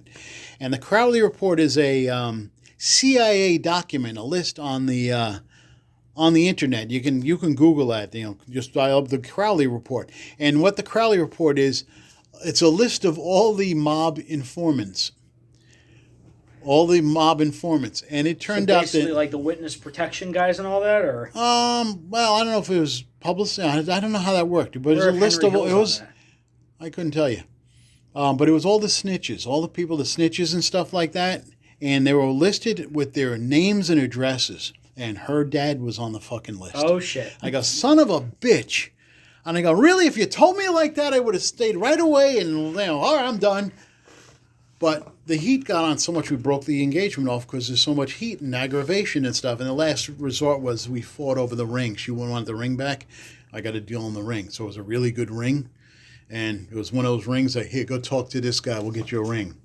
So you had to go and talk to this guy who know this guy, and you got a really good ring. So I got the diamond I got was like I paid $5,000 for maybe a $10,000 or $15,000 diamond. Ooh. Flawless, so flawless the thing disappeared in water. That's how they tell. Wow. Drop it in the water, you ain't gonna see the diamond, you ain't gonna see the facets. Like holy shit, and that was it because they didn't want to screw you over. But I got that diamond back and traded in for. My wife's engagement ring. You can't use the same ring. So I traded the diamond in, and I was able to use the money also, the other money for putting another 16 or 17 diamonds on my wife's ring. accompanying the diamond Wow. on that. So it was like I got a nice ring, nice trade off from that, and I also paid off her. I paid off some debt with it, my wife's debt when I got married to my current wife.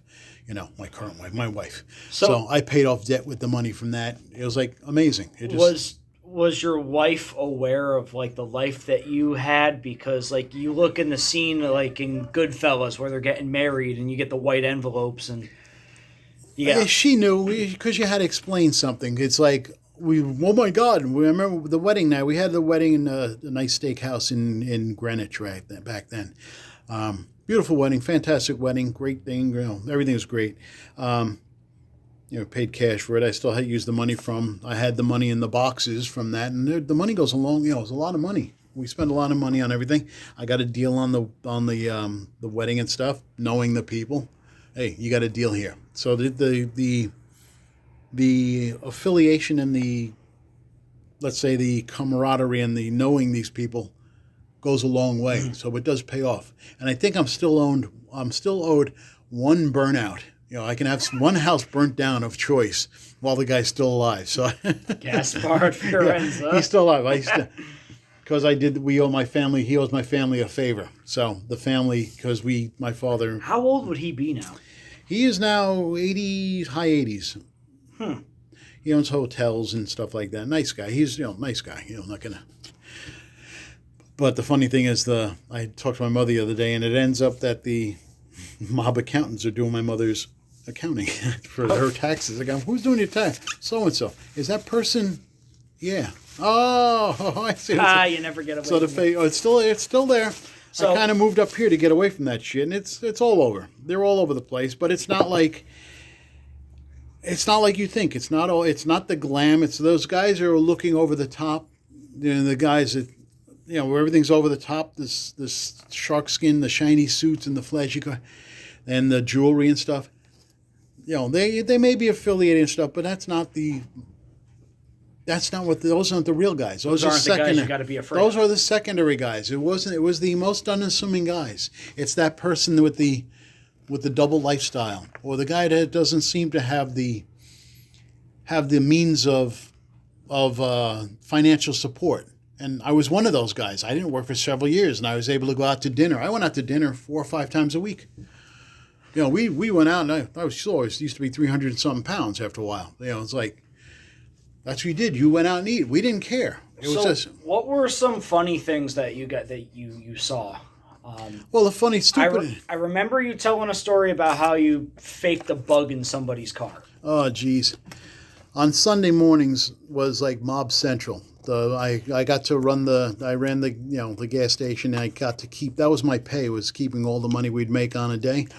And I'd have a line of cars, all mobster cars, and we'd use the lifts, and I'd have 2 cars on the lifts at a time, and I'd make $100 a car checking them for bugs and stuff. And I had this one guy, Floaty, he was a... was Floaty the one? Floaty was the guy with the axe. Okay. Floaty had his head caved in, so he had a weird shaped head, and his forehead had a big part in the middle. He looked like the Dracula, that vampire from with the hair kind of thing, but it was his head that was made, and his eyes are crooked. Oh, he looked also like the guy from Goonies kind of thing, But the guy was a psychopath, and you respected him and stuff like that. And, what, I'm a clown? Almost like not to be Joe Pesci, but he would like, what do you think, I'm joking here like a friggin' clown kind of thing? But that line they use that line. So if you laughed at him, you tried to laugh because it was stupid, but you laughed at him, they would go bazonk. Bazonk was like the Joe Pesci character in, what the hell was that movie? Goodfellas. In Goodfellas. That ain't too far. They say that was one of the most accurate portrayals and stuff. And that was the scary part. You had these fucking guys like that would be off the cuff. Now, this guy wasn't affiliated with that character in any way, but Floaty would dress in Hawaiian shirts and stuff like that, trying to stay. He wanted to get picked up by the mob and stuff like that to be big shit. Not the mob. He wanted to get picked up by the FBI. Mm-hmm. So he would do things to be Mr. Big Shit. So, hey, look I just robbed something. They couldn't care less. They want the big fish. They don't want to get the little guy. So he was there, and he bought his white Eldorado, and he'd bring the Eldorado, and I tell you, they're bugging me. So he would bother me every week. He'd be their first one in line and tell his story. He'd tell the fucking story to all the other guys and stuff, and they'd listen. They go, and get rid of this clown. What is he doing? They go, you got to entertain him. So he had his white shoes and everything, and, it was horrible. Green pants, Hawaiian shirts, and his axe head, and all the jewelry. He's like, and he'd sit there, and he'd sit on behind you. What'd you find? So one day, I was like, I got sick and tired of this guy. I go, give me one fucking Sunday without him. And I go, the only way I'm going to find somebody is like find a device in there. And he insisted every time they're following him. They watch you, but they don't bother with you. It's just they don't care, So I found one of the back in the old days. They had the buzzers. Was a little speaker, and it looks like a phony speaker. It looks like something from Batman. Oh, here's a communication device, and it had little 2 prongs on it, a little plastic, a little speaker, and it just went. It was a buzzer. That's all it was, and it had the positive, negative things on it, and it looks like a listening or a microphone. You can pick it up. Hey, it's a walkie-talkie kind of thing. That's all it was, a buzzer. I know he never seen a buzzer before, so I put it up in the body of his car, and he's sitting there, and when he turned his back one day, I go, oh, look what I found. Oh, I go, geez, I can't believe we missed this. And he goes, What'd you find? He goes, I don't know what it is. It kind of looks like a buzzer to car, but why would a buzzer for car be in there? And he goes, I knew it. I let him take his own. I did divulge it. It looked like the buzzer to a car. I didn't want to say it. I didn't say it was a bug. And he goes, let me see that. So he went off on a tangent. You motherfuckers, I got you. You got me. I got you. If I see you, I'm going to kill you, blah, blah, blah. Then he stomped on the thing, obliterated on the floor. Gave me $100, and I didn't have to see them for a couple of weeks. It was beautiful. I calmed them down. I was like, oh, thank God I calmed him down. But that was just, you gotta, these guys are psychopaths. They're living it. It is a certain stress. They have to deal with that. Another things you have to do is, like I used to be called in, Richie, get over here. They call on the phone. They'd call your number on the phone. The business phone, get over here. And so you just said, get over. You know where to go over. You went over the next door to the old restaurant, was now the front. And he goes, I'm hungry. The fuck this got to do with me? You're hungry. You're in a restaurant. Well, it wasn't a restaurant. There was a cab place. But he'd be sitting inside behind the bulletproof glass. It was a cab front. And I'm hungry. And I go, so? Well, I'm hungry. Get me lunch. The fuck? You can't get your own lunch? And this is the guy I'm joking around with, not realizing, never knew. I go, fuck you, get your own lunch. What the hell are you thinking? He goes, but I did get him lunch and stuff. He goes, what do you want? And sometimes he'd pay, and sometimes you're paying for it. And the funny thing is, you had all these mobsters, and they ate a lot of Kentucky Fried Chicken. Really? Kentucky Fried Chicken they ate all the time. It was like, you got to begin. So I would call to go to Boston Road. I'd go there. Sometimes I'd go to pay in the window, and stuff like that. The lady would go, it's taken care of. Who the hell took care of all right, fine. And you drive away. So if the stuff was taken care of, they knew you were covered. Other times you paid. Other times you paid, but it was always that, always the Kentucky Fried Chicken.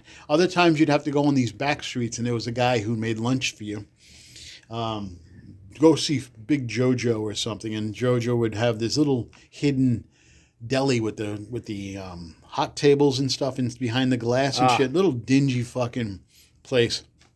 And if you saw it, had the flies all over. Really an old school Italian place, the stuff hanging from the ceiling. And you went there and he makes the best sausage, the best egg rolls, best eggplant parmesan, everything. And was it good? Oh, the stuff was phenomenal. But until you saw what it came out of. I'd never seen that. I've probably eaten like 20, 30 sandwiches from them. Big heroes. Heroes or wedges. They were called wedges and stuff in the Bronx. Yeah, you want a wedge, a meatball wedge? They weren't called subs like every. And these things like almost 18 inches, 18 inches long on oven baked bread, and they were stuffed. And you ate these fucking huge things, and they were great. And you sat in the stoop in front, you ate in the stoop, or and that's it. Or they, if they want to eat with you, if you're dirty, if dirty from work, and they go, get out of my sight. You can get them lunch. They'd buy you lunch. Now get out of here. That kind of stuff. So, you dealt with that. Okay, I got to get a reprieve. I got a sandwich. I'm going out of here. I'm leaving. So anyhow, you would get in the lunch. So I go to this Jojo's, Big Jojo, whatever the fuck his name is, and you go there, and I'm going Jojo salami. I go there, and it's like everybody's getting the eggplant. Eggplant parmesan was big, and the sausage and stuff, and in the trays. And I'm looking close, and I'm looking, the stuff is moving in the dish, in the pan. And I go, yeah, I want a little crusty area, so I want along the ring of the thing. Oh, I like so and so likes the crunchy part, So you go and scrape the side, and he's scraping the thing. There's all fucking maggots in there. Oh shit! It's like almost like prison food. It's like this stuff you see in the movies and stuff. And I didn't have. That was the last time I ate in the fucking place. And I used to eat the eggplant myself. And I go, no, because they would just put the eggplant down top of eggplant on top. He'd make it would sell so much. He wouldn't clean anything. He'd just keep on piling it in there. Ew. And on the perimeter, it would like get all rotten and stuff. And he'd scrape it and mix it. And I saw that, and he goes, hey, Richie, why aren't you eating? Nah, I just got agita and stuff like, nah, nothing for me, thank you. I appreciate it. No, you got to eat something. I go, no, I'm done. Yeah, I'm done. So I started moving to cold cuts. Oh, okay. How bad can you have a cold cut? You can't mess up salami. Or, you can mess it up, but I started eating salami and things like that. Why are you eating a salami sandwich? I prefer that because I'm the other stuff. I can't eat the... And I just saw that, and I go, hey, you want... And I enjoyed going to the play. It was like a sport. I go, hey, we want eggplant parmesan. I go, it's on me. This one's on me. I'll get it. and you said, scrape up the sides. Oh, yeah, we love it. We love it. Yeah, you like it. And the only words the guy would say behind the counter was, he would just say, you like, you like, you like, you like, you like, you like. And that was just the only words he came out. It was like, it's like, what was the... Flintstones, I'm hip, the mafia. Yeah. you like, and the only words there, you like, yeah. And you left, you paid them, you just paid them. I didn't even know we asked for what the hell the price was. It was, 16, that's right, 16. It was like, that was the number. No matter you, 16 bucks, 16. Okay. So you threw a 20 at him, whatever the hell the number was. But it was 16, you like, 16. And those are the only words you said. And then you left and you had all the, everybody would eat. So if you had 10 wedges, it was 16. If you had 4 wedges, it was 16. You didn't know. Everything was 16. It didn't matter. So you did that. So we did that. That was that. It was so weird. What else? Another time I was... You try to go home. And what we used to do with the cars, they had 30 taxi cabs, and they were all old police cars. And they put decals on them and stuff, and they would run them for numbers and stuff. They'd run the numbers and do neighborhood fair and stuff. But it was all freebies. The neighborhood, they'd ride, if the old lady wanted to go to the market, it was a free ride. But they would stop and pick up the proceeds for the receipts for the day and stuff like that of the numbers and things like that. So they picked that up. So they would pick them up, and that was a front. And they have to do things with the cars, and they need all the cars running. So my job was to, as I got older, my job was to keep all the cars running. And they would come in with a car at 7 o'clock at night. I'm on the way home, and the guy go, get over here. What? I'm on my way home. You go, get over here. Before you go home, fix this. I want it running. Get it running. I need this car. But we got 10 other cars running. I need this car running. Oh, okay, this one car means, and you're fucking around with a guy, you don't realize who the hell he was until after the fact. So anyhow, I talked to Patty DiFilippo, and I go, yeah, sure, no problem. Fuck you, I'll fix it. So you fix it. Thank you so much. You'd fix the car, get it running, and we'd leave all the cars running overnight. Nobody was going to touch these taxi cabs. They were parked right under the Gun Hill Road train station, and it was like they'd keep running. And one guy would watch all the cars. And how would they not run out of gas? Oh, we gassed them up twice a day. Those cars were gassed up twice a day, and they all had long-range gas tanks. And how we made up for the aggravation of that, we had a thing going where we'd make, I made a thing with the dispatcher. We had a deal that to get the car, in lieu of getting the cars running and stuff, keeping them running, it was just aggravating and stuff. And you just think of ways to get over, not thinking of the danger involved. Is we would make, I'd make, for each car, we'd make $10 a day. $5 at night, $5 in the morning. Actually, it was $10 a day on each car. So I would split the money with the dispatcher for each car. So the car would take $15. It was now $20. So that was it. And they wouldn't. Why these cars? I go, you got big engines. You leave these fucking things running all day. That's what they're going to spend. Is you're going to run. He goes, but that's all right. We don't care. We got the car. It's running. That's the main thing. Keep the car running. So we would make, so you got 30 times 10 each day. That's on top of the parking fees and everything. So $3,000 a day. Oh, not 3,000, but it's it comes like $300 a day. 300. So you may have That's had. right. Yeah, you can come in. I went to public school, kids. But you can have there were days you made $600-700 a day, and there were days you made $300, and there was days you made $200, and there was days you made nothing because the cars there was nobody there or it snowed or whatever. There are days that happened. It was for the most part it was 90% chance you're gonna make several $100s, but the whole thing is you have to get rid of the money. How much money can you put in boxes? I couldn't put a dime in the fucking bank. I was limited to $10,000 transaction. So I had $10,000 in the bank. So I had that. So I had $10,000 in the bank, and then I had umpteen thousand here, there. You had money in books. You had money here. You went out to dinner. You bought your car, cash. You bought Christmas gifts, everything cash. You wanted something, you bought it cash. You did shopping in the street. I need a 16mm projector. Really? Yeah. I went to film school and needed a 16mm projector and cameras. And next day, there's paraded in front of me. Okay, here, I'll give you $50 for it. You give them the tip. That kind of stuff. So you just tipped them. Everything was $50. Really good. It was a $20, you got $50. And then he sent a lady who would sell she'd knit her own like dish towels out of her clothes or something. Real old lady, but they treated her nicely. She'd get the free rides, and they'd send her over here. They'd send her over, go buy stuff from her. She made the stuff. You must buy some. I ain't buying that crap, but you bought stuff. Everybody bought stuff from her because you knew that she was sent in from them, and she'd make a killing. So now she could feed her family and everything, and that you bought. So I'd come home, and my mother, the fuck you know with these dish rags? Why? What am I doing? They don't do anything. And they go, we had to buy them. And you don't realize that we spent $100 on these dish rags. So you used them to wipe oil up and threw them out. But you had to do it because it was presented to you. So you couldn't argue with that. That's a problem. You were somewhat a slave. You were in the thing, but it had its great points. It was phenomenal. The scary part is how much they watch you, and you don't realize how much they watched you until after the fact. The funniest things were when they come up, the federal guys, the feds would sit there and question you. If I would be sitting in front on the stoop talking, we could be talking about the Yankee game, and the guys are going, "What did he talk to you about?"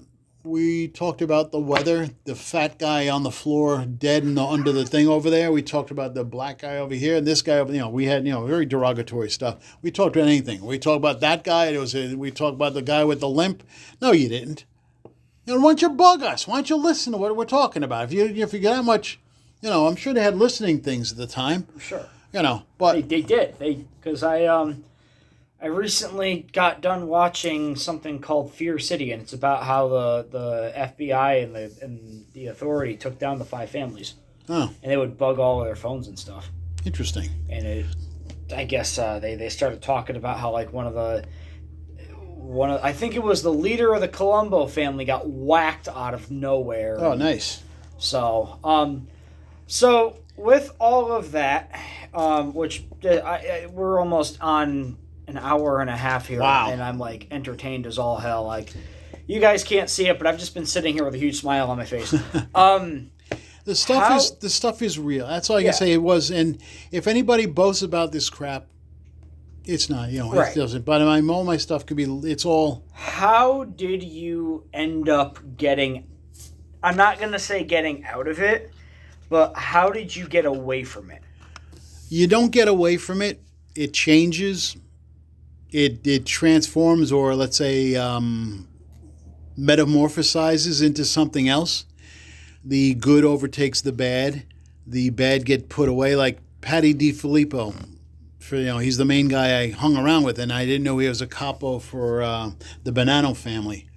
I didn't know how big he was. I didn't know how much of a threat. You can actually Google this guy, Patty DiFilippo, or Google him from Patty from the Bronx. From the Bronx, yep. And I had no idea how notorious this guy was. And he'll come up, too. I've looked him up. I slapped this guy in the back of his head. I thrown stuff at him. You wouldn't believe it. The things I got away with. But the thing is, I joke with him, and that was it. I wasn't afraid of him. I was being naive. And the cool thing about him is he would call me in after I'd fix his cars up and stuff, not to rip him off, but he just wanted his cars running. He would call me in, get in here. I go, what, you hungry? And he goes, I got 5 video games, brand new machines in boxes in a pool table. And he goes, they're yours. And he goes, you got 10 minutes to get them out of my sight. I don't mean... You got 10 minutes to get them out of my sight.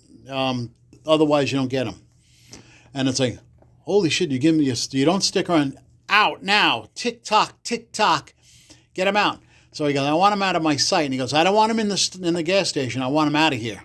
And I go, holy shit, who I know with trucks? I knew guys with vans. I'd commandeer, I'd steal it. I had a hardware store across the street. I'd park his car for the truck for the day. I stole his truck to get the machines out and bring them in. I kept them in a garage in Yonkers. I had that one day I was able to get out. I got a Donkey Kong, a Miss Pac-Man, a Globetrotters pinball machine, a Tetris, and I forgot what the other game was. It was a game with Snake. No, it was this game where you had these things going along. It was like a digital game. I don't know what it's called. I'll think Brick of the name. Breaker? No, it was an early game. We're talking early games. We're Donkey Kong days. So when Donkey Kong was a new machine. So this is one of the first all videos. It was just like the new shiny like neon lights, like asteroids. But it was these things would appear on the perimeters. They'd come up out of this shaft, and you had to zap everything as it came up. It was a really weird game, but I got rid of that because I had no idea how to play the fucking thing. But that was just some of the things we had, and you got them out of sight, and it was great getting that kind of stuff. Hey, get over here. What? Get that out of my sight. What do you mean what are you, stupid? No, just get it out of sight. And you'd come up with something, and you realize, like watches. Hey, get over here. And you got Movado watches and stuff. Are they real?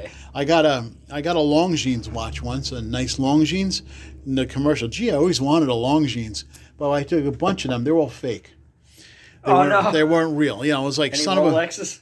of a. The Rolex would pop up, but I never. It's like once I had the fake Longines, you got either real or you got fake. You didn't know, so you just took. But sometimes you had to buy stuff too. You're buying this. And it was kind of cool doing raffles with this, if you were in high school and you go back to high school days, there's a raffle on. My team was going, I think, what do you want? Just leave the books and we'll buy them from you. You fill them out though, but if we win, but that was it. Another time we had the pizzeria. This was horrible. This is one of the bad things you don't understand, that you get over. We have the guys coming in and everybody protected, and the protection doesn't want to cover certain items. It's like your insurance doesn't work on. Nope, you don't have flood insurance. And they didn't cover hoodlums in the thing. The protection didn't cover hoodlums. You protected mainly against themselves. Mm-hmm. But we had the hoodlums coming. So my this guy Popolo, we'd sit there and we'd learn pizza. He'd teach us all pizza, and everybody wants pizza. And we bought pizza and delivered it to all the mobsters and everything. Hey, I was there one night, and a guy comes in and threatens, I'm going to come back and shoot you. He goes, I want to see this. This is going to be cool. So you don't think. You get ballsy and stuff, and you go, boy, he's going to come back and shoot him. This is cool. And he goes, I'll be ready for you. And you don't realize that, it's like, all right, the guy told me, step out. This ain't going to be pretty. And I just stepped out. All right, fine. I went and hung out in the car. And the guy came in back pulled a toy gun, and guy blasted him through the counter of the pizzeria, splattered him all over the wall. Shit! Oh man, what I'm thinking. And that was on the news, and that was horrible. That's one of the downside things. It was like this stuff you see. Was it a common thing to have like a pistol in a bag? Would you see I've that? never seen that. Although we got robbed and we jumped the guy. The guy pulled a gun and it's got vents, and then we got sued by the police because we wouldn't press charges, and they made us press charges on the guy and stuff. Oh shit! We didn't care. We got our money back, and we didn't want anything. But it was a whole. It sounds like it was a hell of a life. I wouldn't change it, but it's funny growing up and you don't realize what the hell you grew up in until you look back and you say, Holy shit, this guy was this? Oh, you mean I was doing that? You never saw that. My father kind of knew it, and he goes, but you were safe. We watched you. You know, that's what he used to say. And he'd tell the stories too, and it was like, this is great. It's like, wow. We had these guys. Do you see that guy in there? I know that guy. Oh, that was the guy he was this guy too. You saw guys that were kind of like two identities. Right. He was the old man. Yeah, I was the old man. He dresses up and he became Superman. Oh, and I was like, holy shit. You just couldn't make this stuff up. I mean, we used to go. When it comes to the movies, which one? Because you said what, The Bronx Tale is the most accurate? Well, my experience was The Bronx Tale. When you had the mobster came in, we did have the motorcycle gangs and stuff. I mean, they do their homework. When they do a movie, they don't make the movie up. Yeah. The homework was done by the neighborhoods. They say Godfather is the most accurate movie of all time. That had the families and stuff like that. And everybody was named Sonny. Well, that's what you did have my Sonny was Sonny. And he happened to be from Corleone. There was no Corleone family. There is no Corleone family. They used the name of the town. I don't know what Corleone means. I don't know. I'm not my Sicilian. But my father was a Sonny from Corleone. What happened was when you came to America, you're not even him, but it was the parents of him, my grandparents. Back then, it was an Al Jolson song when they were big. So the first music they heard was Al Jolson when you came to the country. Mm-hmm. You rode, they came over on boats like the Mauritania. In the 1900s, early 1900s, you came over on the boat and you were kind of indentured servants, or you had everything all set up for you already. So that was it. But back then, Al Jolson was a big thing back then in the early 1900s or 1919 teens, whatever. Who the hell knows? But Al Jolson had a song called Sonny Boy. And everybody would sing Sonny Boy to little kids. And that name stuck to only certain kids in designated areas. That's Sonny. So that's where Sonny came from. You had Sonny associated with the people that came from Corleone because they came over, and that's where they assumed the technically where the mob came from. When it really wasn't Corleone, it was I forgot what the name of the town is. Right outside, it's like a borough of Corleone, and that's the nasty ass thing. And Palermo was big. Palermo was a big ass town, but the little towns that the mobsters actually came, where you have St. Leoluca with the Black Hand. That's where you see the Black Hand. They have that. That's another thing. La Cosa Nostra. That was from the Corleone area, the mountains. It's a mountain area. Corleone was one of the towns in the mountain. But I forgot I can't think of the name of the town. It does stick with me. It hit me at 3 o'clock in the morning. I'll call you. Oh, I know the name of the town. But it's just amazing. And half your family would go into a legitimate business, and the other half of your family went into the drugs and the big money and stuff like that. And it's just amazing how that happens. And then you get called in to call favors for families, and that family is indentured to you for helping them out. Like I got a job from a family that we started a design firm in the Bronx, of all places, and that was a favor because we called you in because your grandfather helped their family come into this country through South America. He sponsored them. And a shit like that. And you go, oh, wow, you don't realize it, And then you got aunts. My aunts, I got aunts that are spinsters and stuff, and you find out, why are we going to 5 different banks? And then you realize when they passed away, you got the old lady who we'd be welding shopping carts together, and they'd be saving the bags and rubber bands on the doorknobs and shit. She had $3 million in the bank. Holy shit. So what the fuck? That's the deal. That's the secret things, the secret lies. It was the unassuming people. And the funny thing was my aunts, they can walk in the baddest neighborhoods, and even the hoodlums. Mrs. Peroni, can I walk with you? I'll walk you there. They would be protected. They would walk, and knowing that everybody would watch these old ladies. There were 3 sisters at first. They were really sisters. The ones running everything, weren't they? Technically speaking, no. They were the daughters of the person that ran the whole show. Back when it goes the original families, you went to the town, and Tommaso was the guy that started the family kind of thing, ran the family thing. But somebody pulled Tommaso's puppet strings, the wife. The wife pulled the string. The wife, the guy would, I'm going to everybody killed in the town, this is the guy what Tommaso would say. But the wife would go, I like that guy, spare this guy. And he couldn't say anything. But that guy's the main problem. I like that man, leave him alone. And he'd live. He'd live. That's what they did. They would pull the strings. Right. And you'd see all the old school stuff, like the people came into town. My mother did the same thing.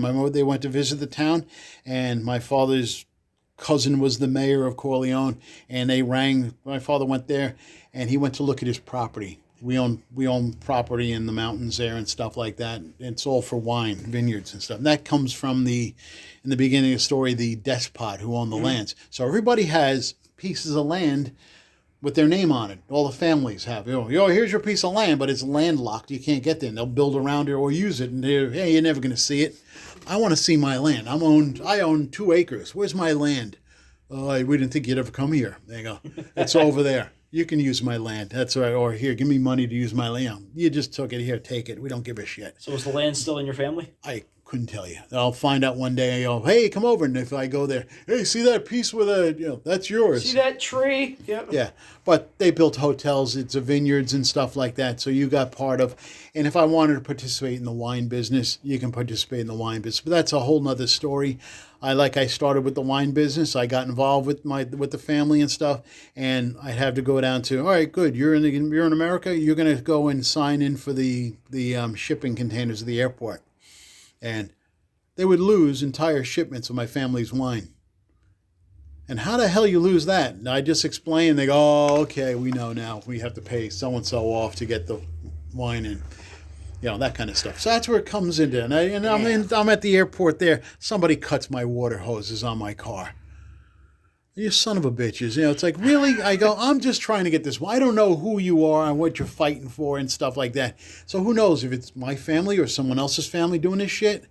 But the cool thing is, I was supplied hoses to fix it up. I go, I need the hose. We'll get some hoses. Who are you? This guy comes with hoses. If you know who did this, why don't you stop the guys from doing my fucking hoses? Right? Well, that makes sense. But the whole thing was, they watched you because my mom was there. My mom was with me. I had to drag her. Mom, let's take a ride. I had to use her car. And they cut her, her Caprice. They cut the hoses. Son of a bitch. And my mom, these bastards. It's like we're sitting there. Hey, Mom, we'll sit there. We'll get home. We'll call somebody, pick it. No, they sent somebody. And it was just kind of funny. Just wait, and we knew. Just wait, somebody will come. So if you had something happen, I fell down. All right, I'm in the middle of nowhere. Hey, give it 10 minutes, somebody will come around. And it was just so weird. That's the way life happened. It was just so. Another perk was we had seats at Yankee Stadium. That was the best thing. The old Yankee Stadium. Yeah, the real Yankee Stadium. The real Yankee Stadium. We sat almost every game, every home game. My grandfather would let's go. What? Saturday, we're going to the baseball game. We go to the zoo for free. And on Saturdays, zoo was free on Wednesdays. But you go there, and I find my aunts are all on the boards of the Bronx Zoo and shit at the time. All the politicians and stuff are connected. And it's like, I just talk. So it was everybody's connected, and you were, oh, yeah, you're Sonny's kid. Oh, you're going to get this. Oh, you're going to just let them know where you're heading. And you were taken care of.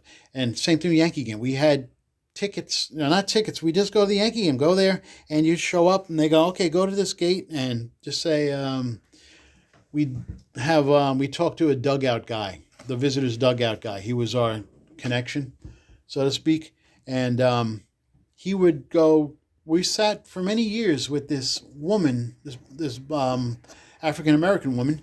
And we had no idea who she was, but we'd buy her. My father would buy her. My grandfather, everybody would buy her lunch, hot dogs, whatever she wanted. And she was very pleasant and stuff like that, pointing stuff out and everything. And we never realized it was Elson Howard's wife.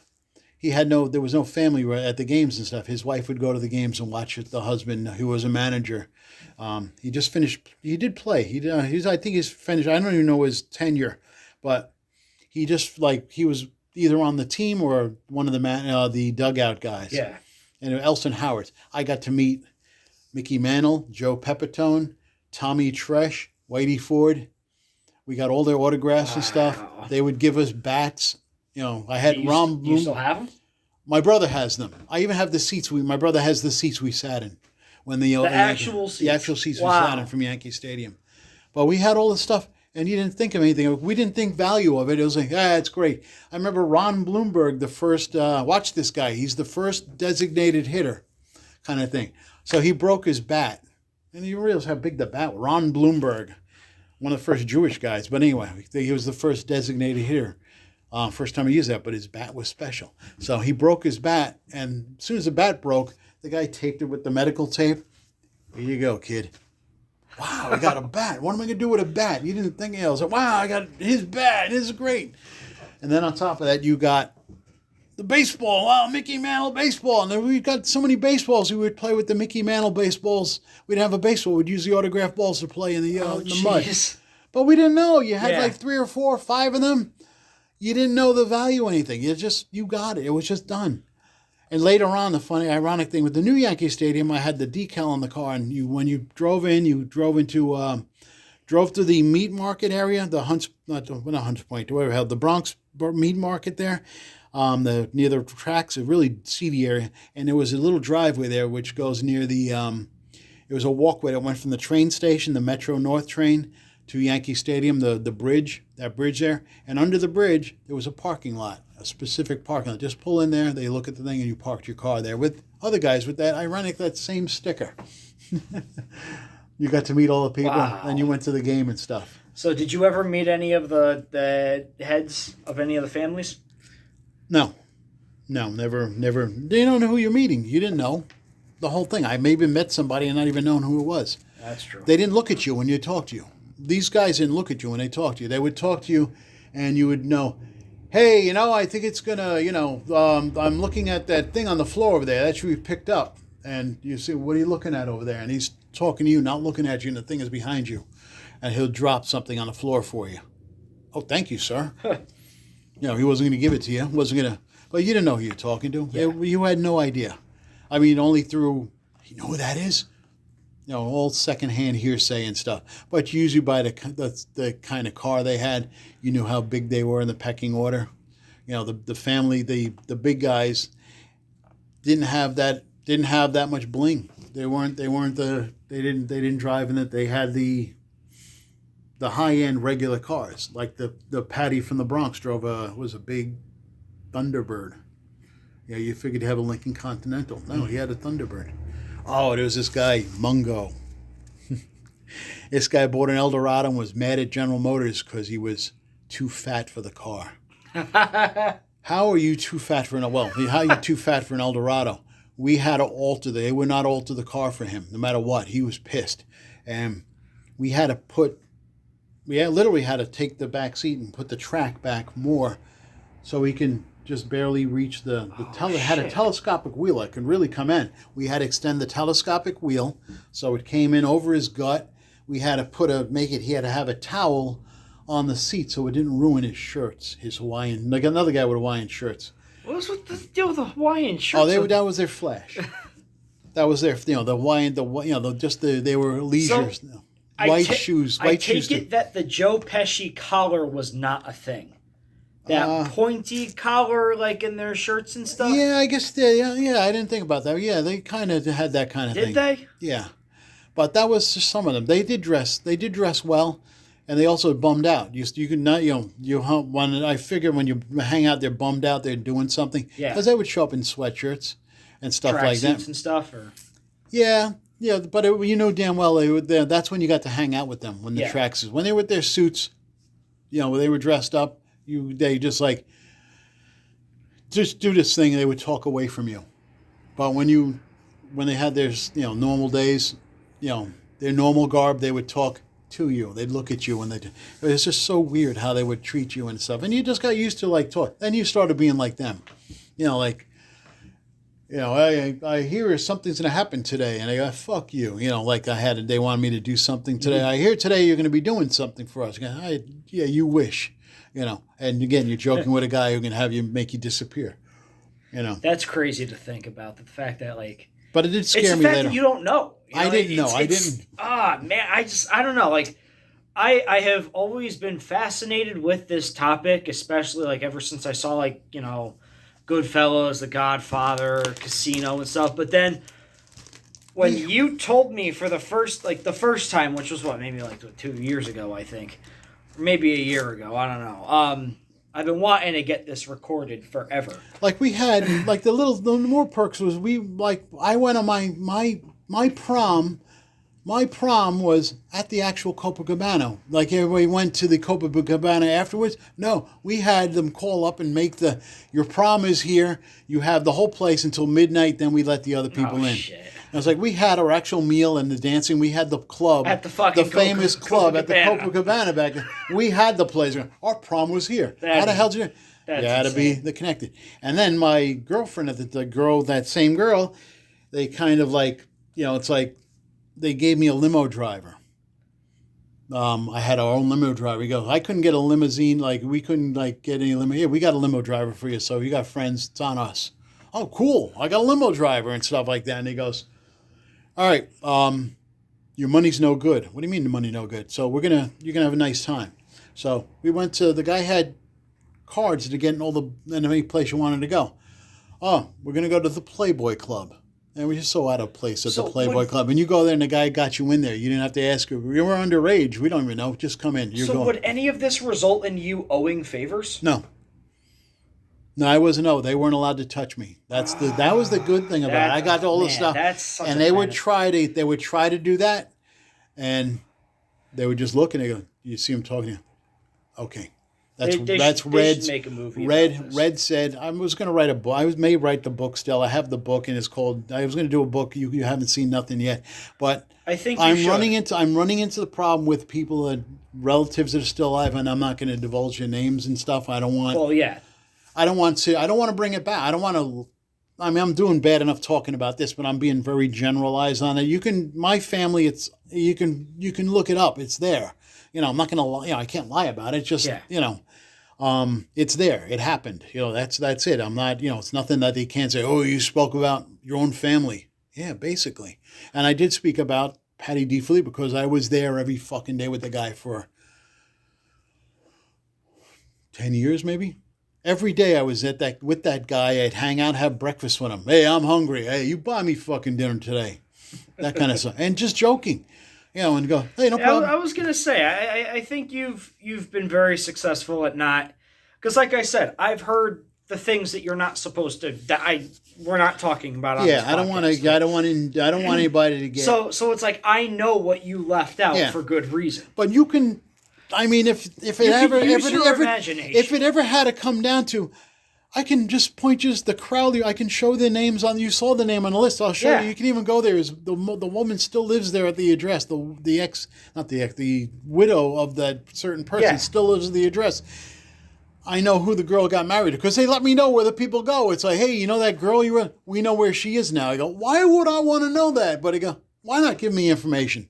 So I know everything. Information that you have access to. But I have access to the information. If I wanted to do something, I go, wow, why would I want to know this? But it's kind of cool. It's like, wow, I can use it. But that's the whole thing. But it does go into politics. A certain governor of New York State. How the hell did he get in that position? He was an oil driver. So him put two and two together. How the hell... What happened there to get this guy? I mean, the guy had charisma and stuff like that, but it's like, how did you get that? Who put you in power? My father got a job at the state too, and it helped him in retirement. And you wonder, how the hell did you get this thing as this thing? How'd you get the connections? It's it's somehow. I mean, it's their charisma and their drive. If you don't have the charisma, you're not going anywhere, or the drive. That's when they see it. It is not taking anything away from anybody's persona and things in their goals and stuff, but it does help to have that connection. It's just to see the things happening. Go, how did you get in this position? And it's very. It was great for my family. We struggled. Didn't say excuse me. Never said we didn't struggle, but there were times when you didn't have to struggle. And it was like, wow. You always had that place to go, or that resource. So it was always like a plan B almost. But I mean, but it has you thinking that way, and I operate like that to this day. I operate that. Obviously, I'm not getting rich on it, but If Well, you are if I do, yeah, I am. Yeah. But if you see me get out of situations, I have a smaller scale version of that by learning. That's how you made a lot of this work here. But that's how I operate. You got the mentality. But how'd you get a building for nothing? Don't worry about it. That's exactly it. It's like you play the cards right, and you use your charisma and your little bit of what you learned. And if you think about it, it's like, wow, that's how they operated. You know, the structure of what they did, although it's illegal, it works in a legal sense. And our sense is the nonprofit. Not that everything we do is legitimate, but I kind of get the favors from it. Right. And it's, you get the favor part of it. Right. You get to hobnob with the politicians and some of this stuff. But you're doing favors. You're working with these people. You're working to the community. You're giving back. And it shows. And that's what they kind of did too. They took care of the community too. So it wasn't like money for us, money for that. No, you, like John Gotti, not knowing him personally, but what they would do is you would get the influx of stuff and you shared it. Hey, we're going to have a fireworks show like you wouldn't believe, and a barbecue in the street, whatever. And everybody's invited. And, wow, this guy's the best guy ever. Hey, he gives back. Or that little kid got hurt and somebody paid his hospital bill. Hey, that guy is a great guy. He's also evil, but he gave back.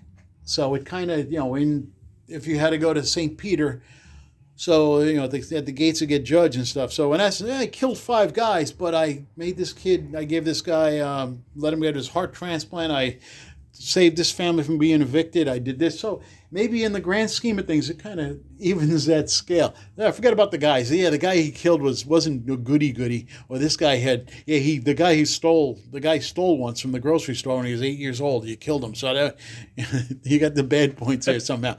I don't know the mentality of, but it's a yin-yang thing. It's a karma thing, and that's a heavy thing. And actually, the funny thing is the tricornia, the Sicilian symbol, and other symbols that are similar. The yin-yang thing, the Chinese thing, the yin-yang, the two things. Even the swastika. Before Hitler hijacked the swastika, that was actually the good luck symbol in the Hindu religion, and also in Egypt, it was good luck. Kind of a Coptic thing, but they were good symbols. They were symbols of good luck, meaning regeneration. They moves on, or rolling. So you have the yin yang.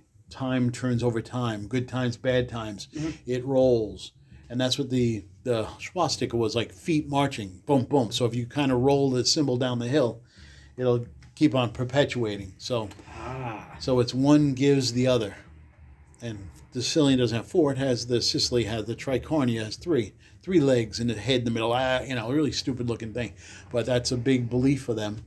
And you give, they give. So this gives, this gives, this gives. So it's always continually giving, and it keeps on going. But it works out for everyone. It works out for everyone in the picture. I mean, if people get killed in the way and people disappear, so to speak, not get killed, but, you get replaced.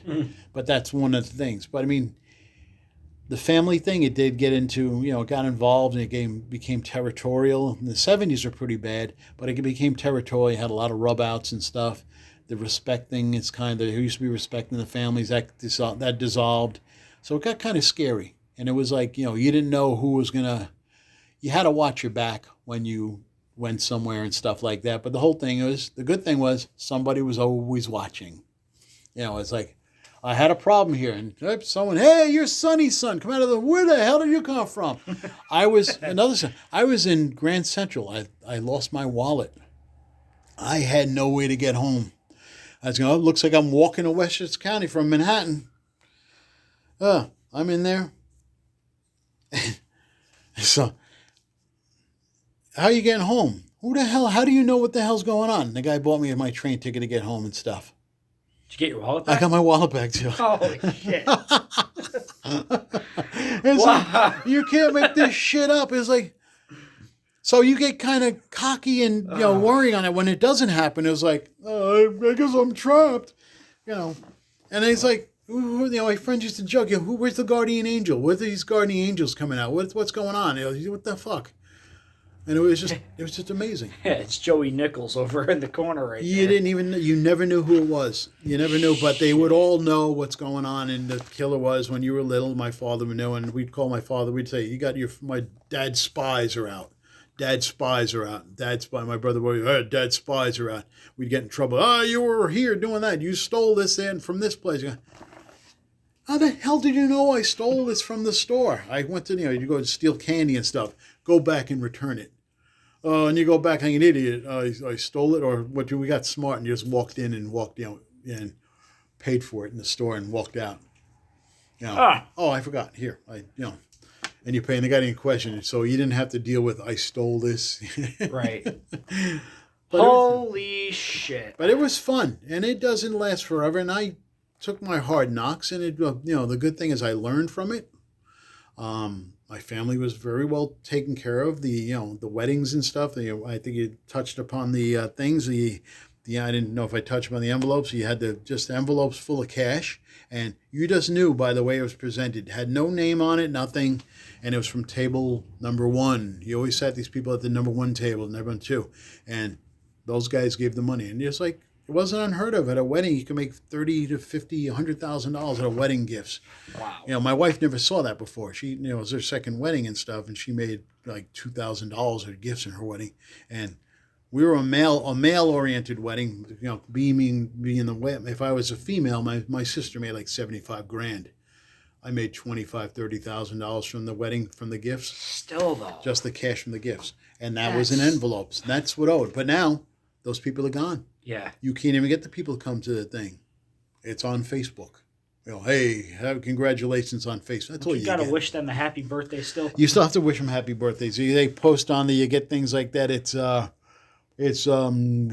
Brazzi's, just a name out of, it's Luca Brazzi's birthday on Facebook. And they go, who the hell is? And then you look at the names associated. This guy, oh shit. They go, hey, happy birthday. Oh, good hope, good love to you and the family. And every once in a while, on my Facebook page, I got to sit there and talk do translator, the Google Translator. Thank God for that. I got these people in Sicily and stuff, and we chat, small talk. How's the family doing? They show me pictures of my family. How the fuck do you get that's the scary thing. That's weird. Hey, how's your brother? And that's like modern day. And it's modern day. I'm looking at old stuff. They got pictures. They know who you don't realize that this person knows my mom and dad and everybody. And like, holy shit, there's pictures. Hey, we had a good time when they came here. And they go, I don't see you in the picture. But it's my mom in the picture. Oh, your mother said this. Your mother, wow. Say hi to your mom for us. Wow. But it's scary in that sense. They know, and it was both sides of the fence know what you're doing. They would follow you and stuff. I don't know I'm sure the feds got tired of us. It's like, yeah, the guy really true. He did talk about pizza, where they're going to have pizza.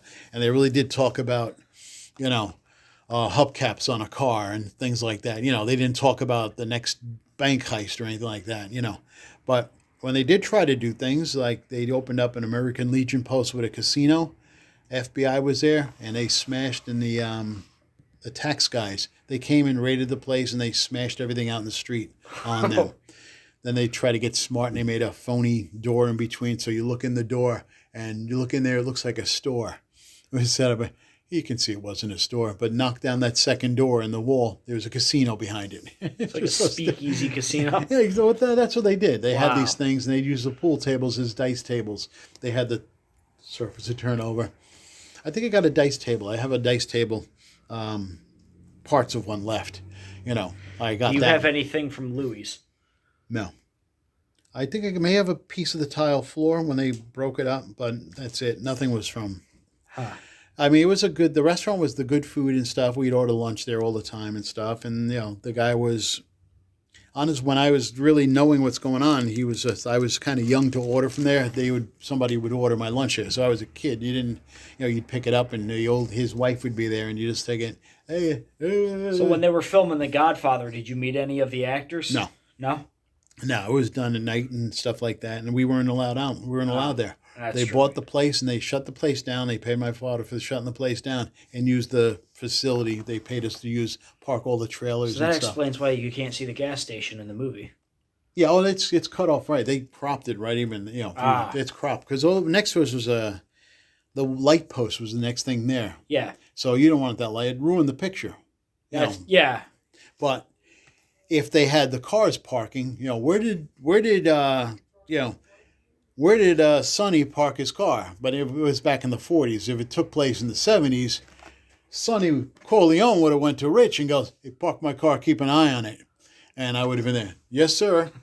"How much you want to gas it up to?" And stuff. "Yeah, check everything on the front, make sure it's good. And watch my car." That's what they would have said to me if that was if I was there parking the car. But yeah, on that side, they actually had an escape door. On Louis had a little area cut in, and it was kind of blocked. We had a picket fence, a big giant gaudy, giant picket fence. It was white and blue, it was actually gray and white first. Then it became a Sunoco station. It was a Shell station at first. They'd have a fence, and we made the fence open up. So behind the fence was an escape door for them. So if they got raided, there was an escape. This is from after Louis just left. They made an escape door, so little door, everybody escapes, and they would open the fence, and then we would take refuge in the back of the gas station. Oh. So they had a key to the back. We had a room in the back, and they would hide there. They had a place to hide. Nice. So you gave them the respite. You gave them this place to hide. You gave them all, and they just had the run of the thing, and you didn't think anything of it. It was just like, oh, that was normal behavior. It's just wow. You grow up, but it was normal crap. And it's just insane to think that this is what your childhood was like, and when I was growing up, I mean, I was playing outside and stubbing my toe, but that's what you thought was normal. You stubbing your toe and me doing this crap, moving this guy's car. I was driving cars when I was 12, 13 years old. I'm driving these guys, Lincolns and stuff like that. And they go, the stupid thing is you're letting a kid start your car. That's how much thought they had. "Hey, kid, start my car and drive it." And I would know how to move the car, drive the car back and forth through the pumps and stuff. And park it without bumping against the wall. Yeah. That car didn't touch the wall. You parked that car perfectly. You got used to, God help me if it was a stick shift. Nobody had stick shifts. It was all luxury cars, so you didn't have to worry. But, we didn't have, big screen TVs and shit. Like, they didn't offer that. We offered video games. We did get, a couple of gumball machines and stuff like that. "Here, put this in your house. Don't put it in the store. You can put it in your house." That kind of crap. And the stupidest things. And it was kind of fun. Christmas was amazing. Yeah, I could imagine. It's like the stupidest gifts too. "Yeah, I heard that you do this. I got you this." And I go, "Well, it has nothing to do with that." "Yeah, but you're going to use it for this, right?" And he goes, "Yeah, okay." Like they'd get me I was, as an artist, and I was doing, they had drawing desks and stuff. I wanted to do that. And so I would be given things that are totally, "Hey, I got you a real drafting light." And they got me this thing. "Where are you thinking we're going to put this giant light?" It was a light that would move in 100 positions and stuff. And I got a $30 desk at home that if I put it on there would tip over like the Flintstone car with the ribs. Those are ribs in the Flintstones when the car turns over and the thing. It took me umpteen years to realize that was a meal. But, it was just, it would flip over like that, but you didn't think, and, we get you stuff like, "Hey, I got you a stereo." "But you got me, I have 3 stereos from you now." "But you got another one now." And they weren't normal little stereo. We're talking the big ones, the Lafayette things. The cabinet size. They were just big separate units, and you had one unit. That unit was like 30 pounds with the solid state, and the dial. You move that dial across, and you could just touch a dial, and it would go across, and you could see the flow. It wasn't like these dials. This is what dial is tapping. You could see it had something behind it. Like that ball bearing in it. Yeah, it had something behind it, or it was a rubber band or something, whatever, in bearings, and it was like, wow, and you could pinpoint something. Just give it a twirl. And you sit there and go, whoa, that's so cool the way the dial, and the lit dial and the thing, everything was lit, the plastic.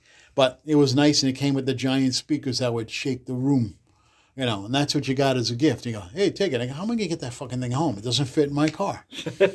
Piece at a time. That's a problem. That's your problem, isn't it? And I go, "Yeah, it's my problem." That's what you... Yep. But everything was presented. That's your problem. Get over here, sit here. "So what's happening?" I go, "Well, you called me over here just to ask me what's happening." And because I want, I'm bored. I want conversation. they wanted conversation. They wanted, if it was bored, nothing to do, get over here. What? Sit down. I take it. But Get I gotta over work. here was like the. Oh, you got it. They yell out the window and stuff like that. Get over here. My father would laugh. My father, hey Richard, what was it you did? You did what you did, and they knew when they had to get over here. Mm-hmm. You went over there. Get over here. So you went over there, and it was something up.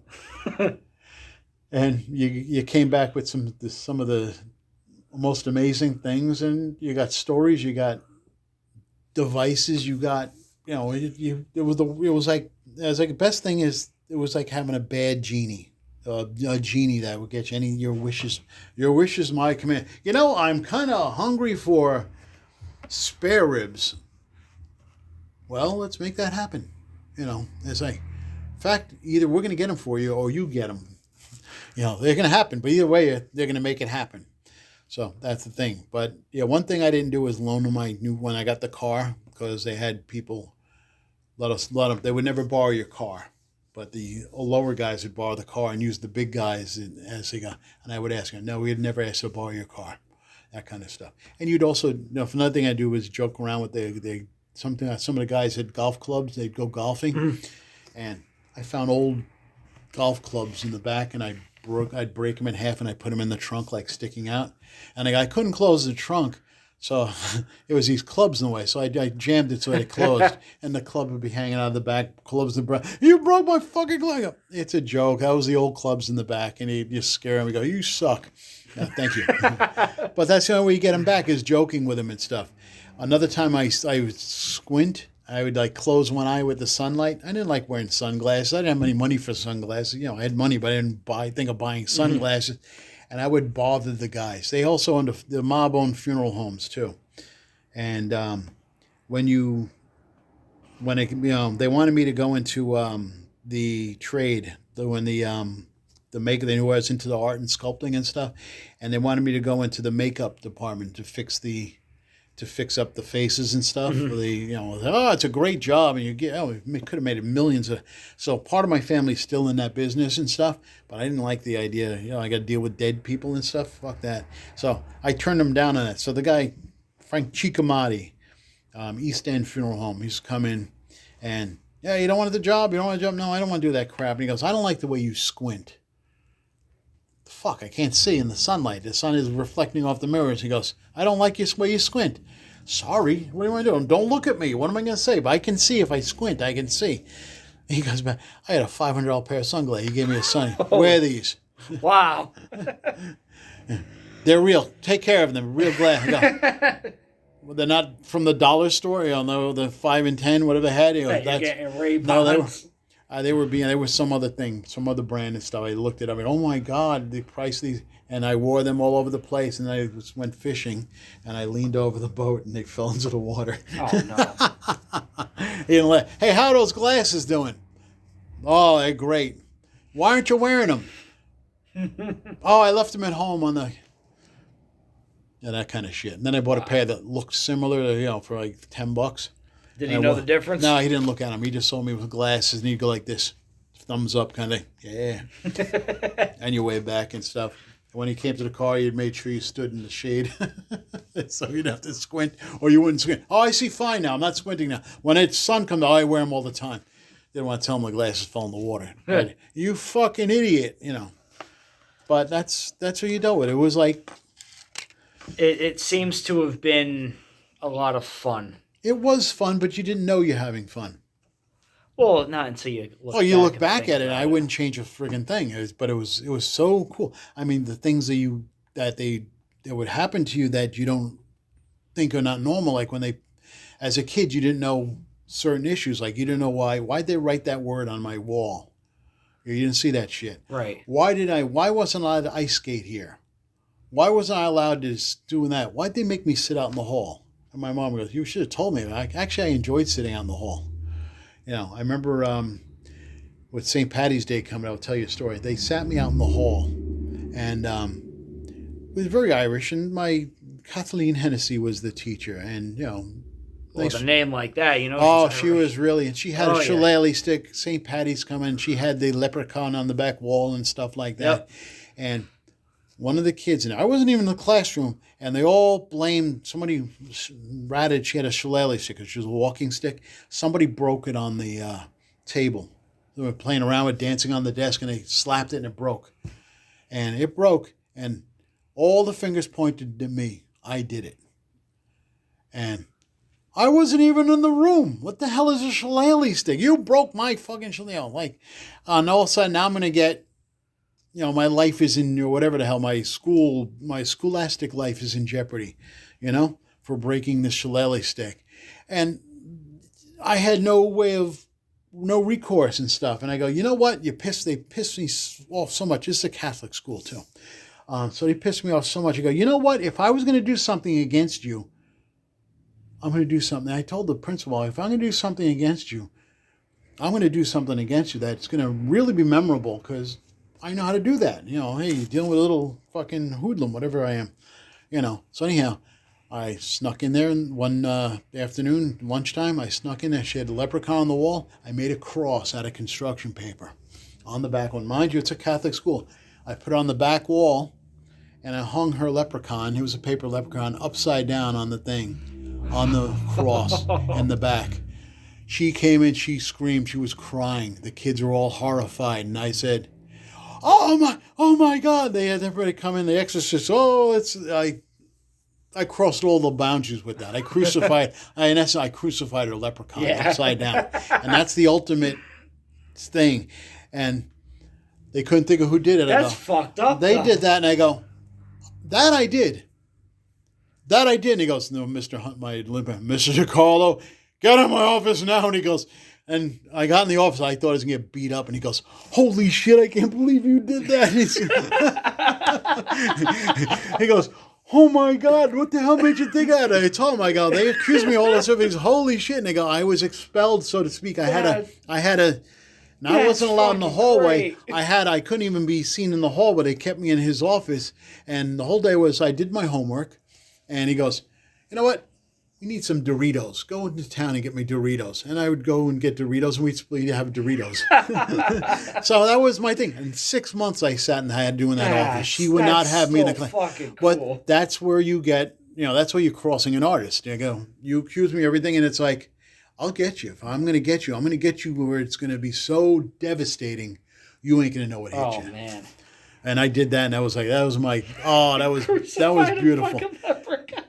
I crucified her leprechaun, and I got her religiously, and I got her with her nationality. Oh, that is great. And it was like, and she probably remembered that till the day she died. That's something you don't forget, and that's stuff of legends. That is amazing. So, and the funny thing is the kids, I'm friends with them. I'm very close with the classmates in that class and stuff, and they still have no idea who did that. And I go, I admitted to that. How do you think I stayed out I wasn't even allowed in the classroom. Wait, you admitted to it and they didn't believe you or something? Yeah, or it was so far out there. Wow. And I welcome that. That's great. But that's what it's all about. It's like how far you shake the tree. How far you... a fucking leprechaun. But I mean, that's what you do. You just you don't do something half-assed. You make it so it's epic. That, yeah. Revenge is best served cold. It's a mob thing. Oh, revenge is best served cold. So you don't forget things like I find myself the habit of going, it's like, oh, what'd you do that for, that person? Well, remember that guy in 6th grade kicked me in the desk. I never got him back. So you remember that now and you're 50 years old? No, you never forget it. You never forget it. You take it to the grave. I got him back. He won't know, but I know, and payback's a bitch. Hold a grudge until you die. Be a man. But you don't really. It's just one else thing. Yeah. You get the thing. And my mom's going to go, that's funny because I do the same thing. I go, it's inbred. See that? You don't forget. You don't forget where you came from. You don't forget the things that people do to you. And because those things the things that were done to you make you a better person. Mm-hmm. So it may have been like the end of the world. But no, we got back. Like the ice skating thing. Well, I wasn't allowed ice skating. Ice skating was a big thing to me back then. Still, I enjoy ice skating. But I remember not being there. They sat me up because I was Italian. Oh, you can't. Everybody's skating, all skating. And I couldn't skate. Like little rascals. We were there. Not you. You can't do anything. Why? Because you're Italian. The hell has that got to do with anything? And I didn't think anything of it. And it's like, wow. So later on, about 20 years later, my little sister fell on the people that owned the ice skating rink. It was owned by the city, the town of the town, and the Girl Scouts of the town owned the cabin there, and she fell off the porch and broke her collarbone. And my parents are Girl Scouts. You don't want to go after that. And I go, Mom, you got to go after him. And I go, why? And he goes, because I'm Italian. And the family, we did go after him. We sued him. My sister got money. She got college money for that. And Mom felt so bad. Then I told Gaspar about it. And the Girl Scout cabin burnt down. Gee, what a coincidence. Holy shit. But it's like, wow. And he'd sit there and he goes, the guy would smile at you. You go, wow, that's pretty. So the cabin burnt. To this day, they never built it back. It's just funny how, boy, all I went back to, because that pissed him off too. He heard about that and he couldn't think of any way to get back in him. And he found out the story behind that. Why'd you sue the Girl Scouts? He was wondering about it. He goes, well, my son said he wasn't allowed to ice skate when he was little kids from that. And he goes, and he got a hold of it. And he goes, no problem. That place burnt down within the next 10 days or so. The place was gone.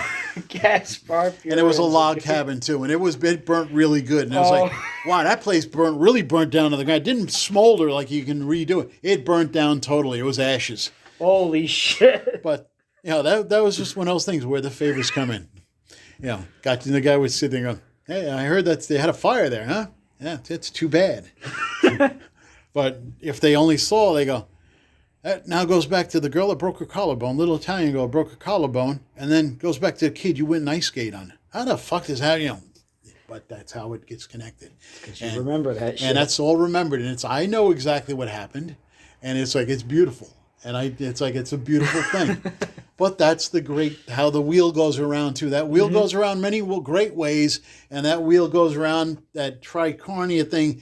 It flows for everybody, and that's my yin yang, my justice, my karma, and But to this day, I do nice things. I'm only going to try to, I'm trying to do many nice things, working with the community, and be a nice person as possible. Not that I never was a nice person. I didn't really get involved. I didn't, I did my share of stupid little things as being an innocent, normal guy, But, sorry, I just growing up, that was the norm.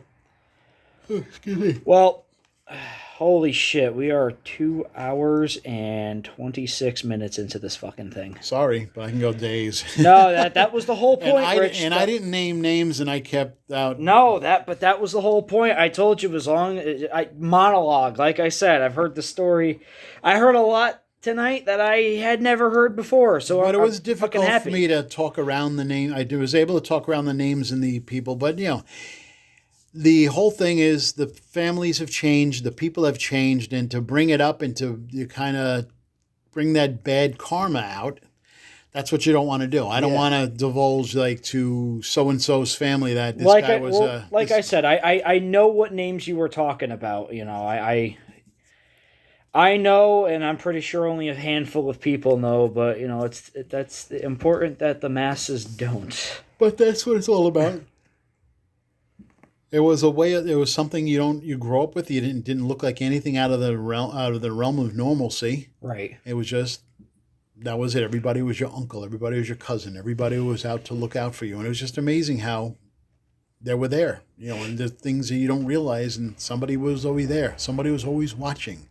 I could have been in the middle of Oshkosh, and somebody would have been there and watching me. And it's like, wow, you guys actually spent somebody to watch you. Just happen to be in the area. Just be aware that he's here. So wow. That's the way it works. My father went out to, had an issue out in California. And somebody, his car had car trouble on a highway in California. They were driving around the country, and he had car trouble. Somebody who knew him came by and helped him out. Wow. Hey, how the hell did you find? Don't worry about it. But that's how it happens. It's like, wow.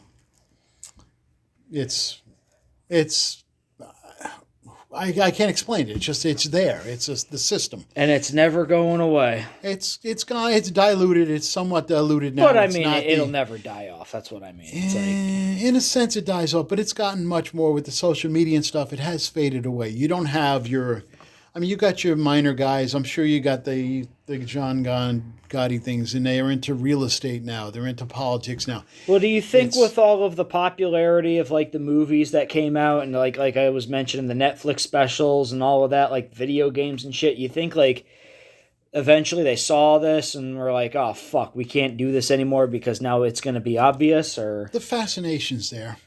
But it's old. I mean, I don't watch those movies. Like you said, we all watch this. You watch it. It took me years to watch The Godfather. You know? yeah, It took me years to watch it Because because you- I just like, why am I going to watch something I can see that here. I didn't know. I said, yeah, okay. And then I watch it. Oh, Louis is on there. Oh, let's see Louis. You know, yeah. that's what I watched. I heard Louis is on. Oh, that's great. You know, and that was like in 74, 75, I finally saw it. And, I was going to say, I think it came out in what, 73? Well, the book came out. Remember the book coming out first. Everybody read the book. I didn't read the book. Because I know that the Mafia actually had, like, they had to go through the Mafia in order to make the movie, and there were certain rules and guidelines that they had to follow. Well, Like- you could be certain of that. Yeah, you can't, certain things. But like they used the real places, but they couldn't use all the real places. Mario's would not let them use the Yeah. place because that was the real place. And the word Mafia was never used once in The Godfather. No, As per, I believe it was the Gambino family that they consulted or something. I don't know the rumor has it that the term was not, oh, it's the mothers and fathers of Italian Americans. No, it was a cry, a fascist. It was the cry of a mafia. I think I forget, mafia. and No, it was the cries Oh of my a, God, Mafia is an acronym? No, that's what they made. That's what people Oh. think it is. But mafia is I think in Italian, it was the cries of a girl who was being raped by soldiers in one of the towns. Oh. And that was the battle cry. Huh. That's where it came from. Okay. Cosa Nostra was in effect before that. The Black Hand and stuff like that. So that was before. So mafia they rallied together behind a certain thing, and that's it. And then it became power, crime, this, and it splits up, and you Right. had the families and all that shit, and people split up. Mind you, my great-grandmother, who was married to Mr. Tommaso, divorced him, which is back in the wee days of 1900 or something, whatever fucking, how you make a woman can divorce a man in a male Yeah, that's society. true. That's true. That's how it was backwards back then. She divorced him and sent him off. You get the fuck out of my thing. Huh. And she stayed in power in the town, control that. And the women were basically the power Wow. back then. It was kind of fun. But the husband did the beckoning. The husbands were the visual, being that. And, you go to Italy and the women walk behind that, they walk behind the men kind of thing. And they're watching the men basically. Hey, walk behind us. I go, I'm going to watch your ass. You're going to make sure that you're on the... Keeping them in check. Yeah, so it's Gotcha. like, oh, it's subservient. They go, no, they're actually watching the men. They don't give a fuck. Huh. But they wanted to hit him, strike him out, they'll kill him. My mother didn't want to walk behind because she saw that. And they go, in theory, it's the other way around. You let them walk and you watch them. That kind of stuff. But I mean, we can go off on a tangent with all little symbolisms and stuff. I don't know the symbolism. This is just what I'm hearing and what I learned through the thing. I'm learning the little tiny things like that, and you learn that people hide things in the walls and stuff. And there was people named Tom Mix, things like that, and, gun guys and stuff like that, gun runners, and, all in the family. You didn't know who these guys were. There was guys with the music industry that were like owed favors and stuff, and they'd make their popularity doing the casinos and stuff. How'd you get the gig? You're not even good artists, good, and that was my uncle, Salvasi. Boys in the band. He was a popular band in Westchester, and it was like he had gigs in Vegas and stuff. Like, how do you get that? You guys you're good, but you're not that good, But good thing was I can get any concert tickets I wanted back then. It was like, the show's sold out. I need concert tickets for this thing. And I go, all right, tomorrow. Just give me tomorrow. We got them. And that was it. It was all given. It's all givens. Don't worry about it. We got them. So any band came in, you can't see it. But, too bad I missed the Beatles and shit. But I got to see Queen when I first came in and stuff like that. See Sinatra? No. Although I sat in on other singers, crooners and stuff like that, and I sat with Gary Oldman, the vampire guy. I sat at a table with him, and that was later on in the 1980s or 90s and stuff. Hey, come on, you got to go support this guy. And the guy, just the song, On the Street Where You Once Lived. That's the only thing that stuck out. And I remember he sitting at a thing, and me and Gary Oldman sitting there looking at the meal we had. You got to be fucking kidding me. We went to McDonald's on 12th Avenue in Manhattan, me and Gary Oldman after the fucking thing. You know, it was like, oh, that's the guy from the Vampire. Again, the Vampire guy. See, the women are in charge. That must be the signal. Yeah. Well, guys, wow, 2.5 hours. This is probably one of the better podcasts I've ever done. We're going to wrap it up here. I just want to say thank you for finally being able to do this. You know, now I don't have to keep pushing like, oh, Rich has got a cool story. No, this is it, guys. This is what I've been wanting to have you guys listen to. So, hope you enjoyed it. Next week, I'll be right here doing another podcast. Probably nothing special. Then again, I might have my tour announced by that time. So, one more time, Rich, thank you very much for being on. I appreciate it. You're welcome. And then, you know, the first podcast you did was great. This one was really good. Probably even better than great. We'll have to have you on again. So, all right, guys. Thanks for listening, and I'll talk to you guys. It's all ghosts. Okay, yeah. You know what? Maybe that'll be. There's a whole other thing with that. Maybe that'll be the next topic. So, all right, guys. Thanks for listening. I'll talk to you next week.